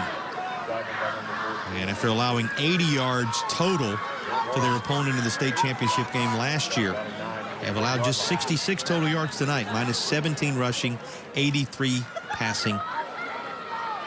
The total for Rolesville to this point. And they look over to the far side ahead of the second down play. Clock winding on down now. We've dipped inside 5 minutes to go. Yeah, I don't think we're going to see Brown anymore. I think that ankle has gotten the best of him. And Coach, you know, just doing a great job patting him on his head when he came out and said, yeah, you're probably done for tonight. So it is Harris again on this drive at the quarterback position. And you say congratulations to all the champions that have been crowned across the course of this weekend. Of course, here in Raleigh at Carter Finley, we saw Murphy win a championship, their 10th all-time earlier today, the 9th for legendary coach David Murphy. Salisbury, 42-14 win over St. Paul's to get it started here on Thursday night at Carter Finley. And then last night, Charlotte Catholic, building on the legacy of Coach Odo, who that community celebrated, who helped build that program into a power with that wing tee he brought there. And they won a championship right here on his field, where he won an ACC title at NC State. His connections there, and of course, they built upon that with the latest of their titles. And then here tonight, it has been an impressive performance in a very different way for Vance, as they find themselves 344 away from a title, and the clock rolls on down. And this series is just like most of the series we have seen tonight. This Vance team, in an unassuming way, Eric, make it very difficult for you to come away with any yardage, and it's going to be another kick from inside the 10-yard line to boot it back to this Vance squad, who are going to be ready to salt away back-to-back state championships to take back to the Charlotte area. But first, a couple of flags down, as this play is not yet off at the 3:13 mark. I think Vance has 12 men on the field. Yeah. Illegal substitution. Defense. 12 men on the field. 5-yard penalty. 4th down. While they're distracting you with all the penalties that are being accumulated, over here they're piling up 500 yards of total offense. It's a little bit of a misdirection and magician's act, in that, you know, they've been penalized 25 times for nearly 200 yards, and yet, boom, they posted 519 yards of offense and 35 points. It's unlike anything we've ever seen. I've never seen it. Yeah, winning by 20 points. That's amazing. It's, yeah, I'm speechless almost, JP. There's no explanation for it. There's no way you could tell me at the start of this game that a team would have 200 yards in penalties and win the ball game by 3 scores. Sizably. Win it sizably. A sizable margin. Standing back at the 40-yard line, the return man. And this is going to be an extended celebration, it would seem, for this Vance crew. Well, you know, it's somewhat fitting, Eric. And, boy, this has got the potential to be Rolesville's football. Let's see if they were able to get on top of it. That's...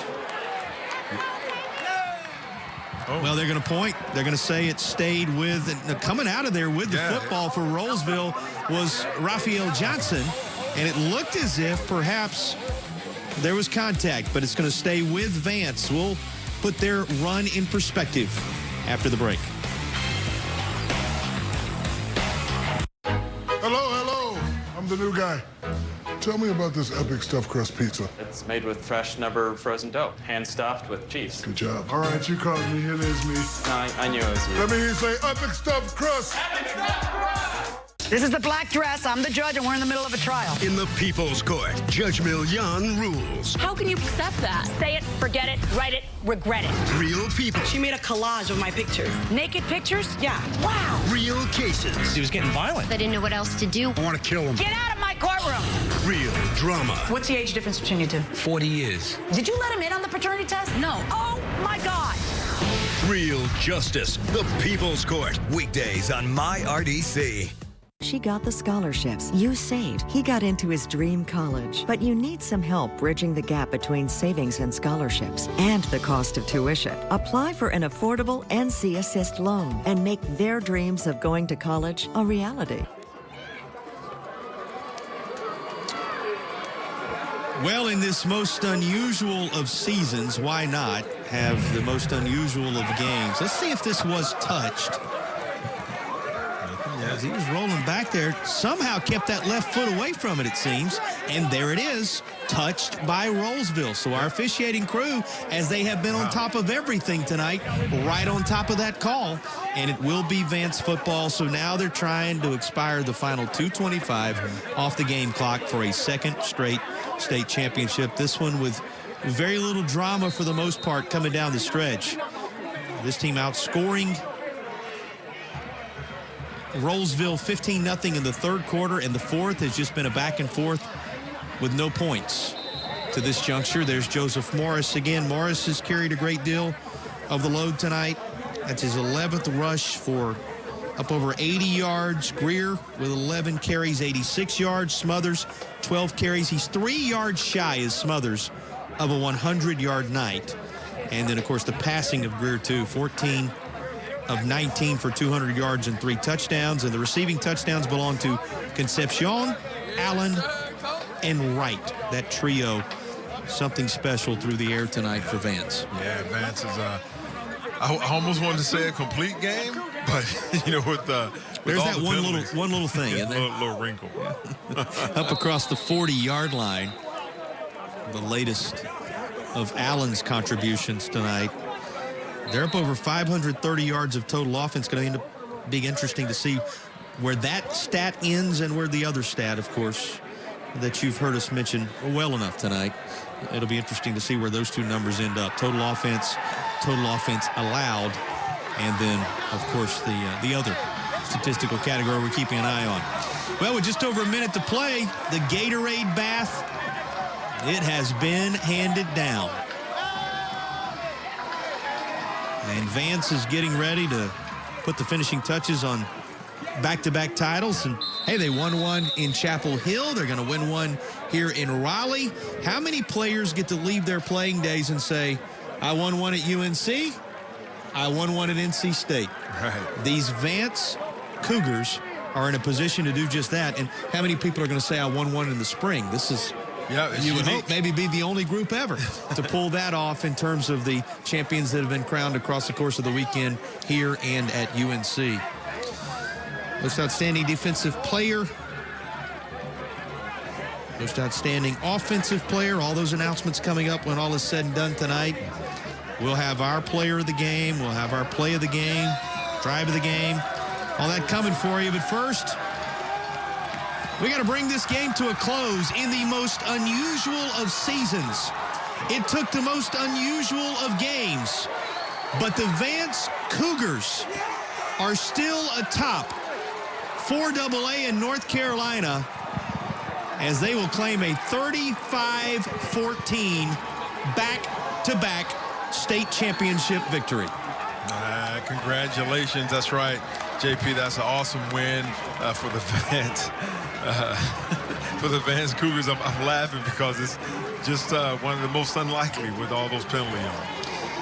At 10-1, it's another double-digit win total. And Zebulon B. Vance, the champion of North Carolina's 4AA classification here in the spring season of 2021. Once again, a 35-14 victory over the Rolesville Rams. No reason to believe this Rams squad will not be back at some point. It was their first.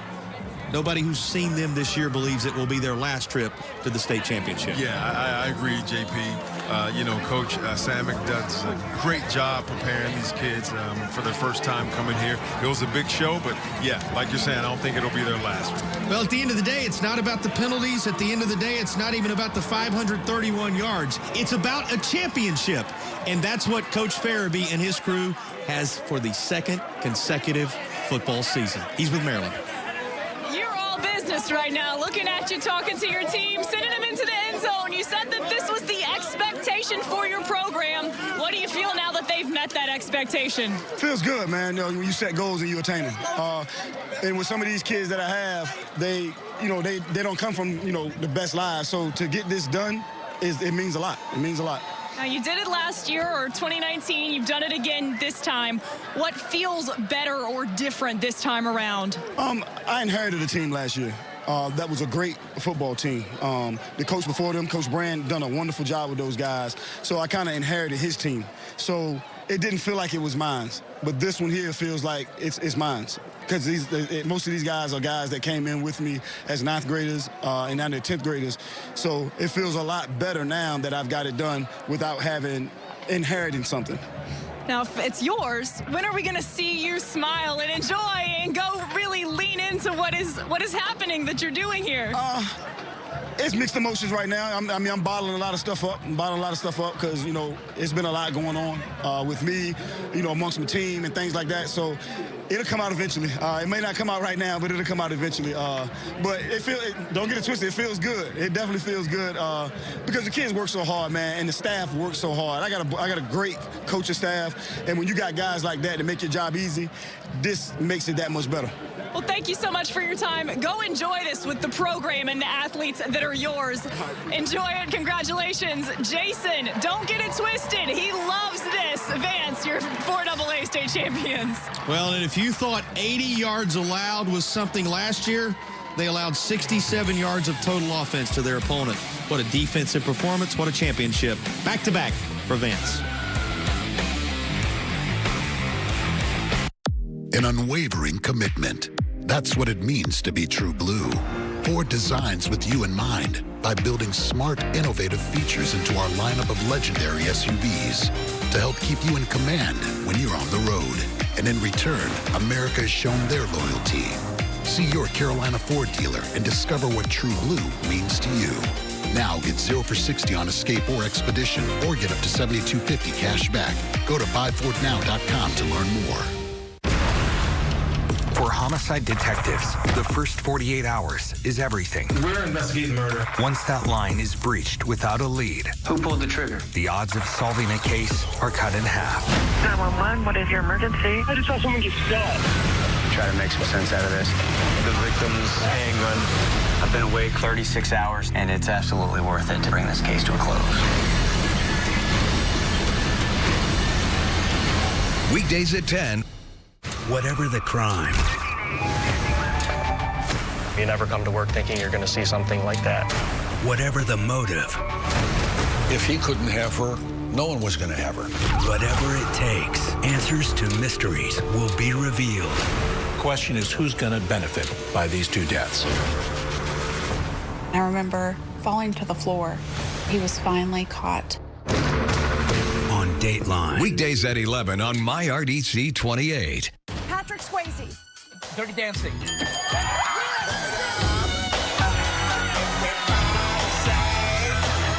I'm going to set the opening bid. Party. Confetti. Store Bullseye. Target. This is a show where every word counts. Oh, really? Yeah. Wild Dog. Weeknights at 11 on MyRDC 28. Back-to-back championships for the IMEC 4A crew in 3 consecutive trips to the state finals here in North Carolina. They have claimed back-to-back titles, first over at UNC and now here at Carter Finley Stadium at NC State. Our most outstanding player, our player of the game, Austin Greer, 14 of 19 for 200 yards and 3 touchdowns through the air. And he also, by the way, had 86 yards on 11 carries on the ground. Austin Greer, our West Shore Home player of the game. A reminder, West Shore Home can take care of all your needs. In fact, in one day, they'll convert your old bath into a modern and spacious walk-in shower. Check them out at West Shore Home. Austin Greer, quite the night, our player of the game. Yeah, great job by that young man. He orchestrated it all for his team. He did a fantastic job coming in.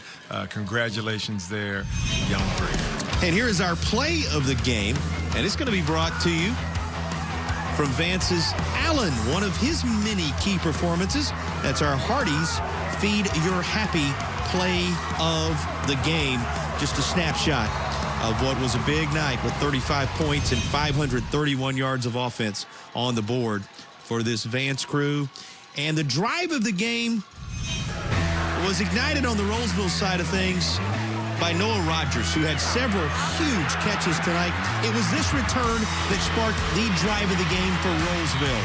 He was able to bring it back, and then, boy, who can forget some of the catches that young man made, which ended up resulting in the touchdown drive of the night, one of two scoring drives for Rolesville, and that's not easy, and maybe not even his more outstanding performance of the night. He had that one-handed catch on the sideline to boot.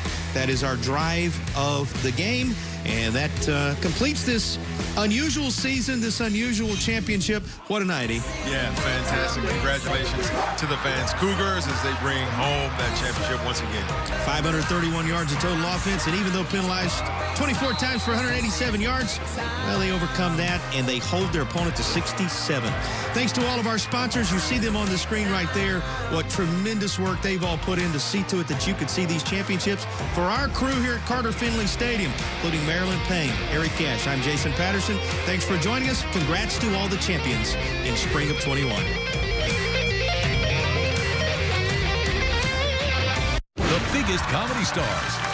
Marijuana may help you what? Eat all the cupcakes. Wall-to-wall laughs. In order to prevent sexual harassment claims, employers may consider banning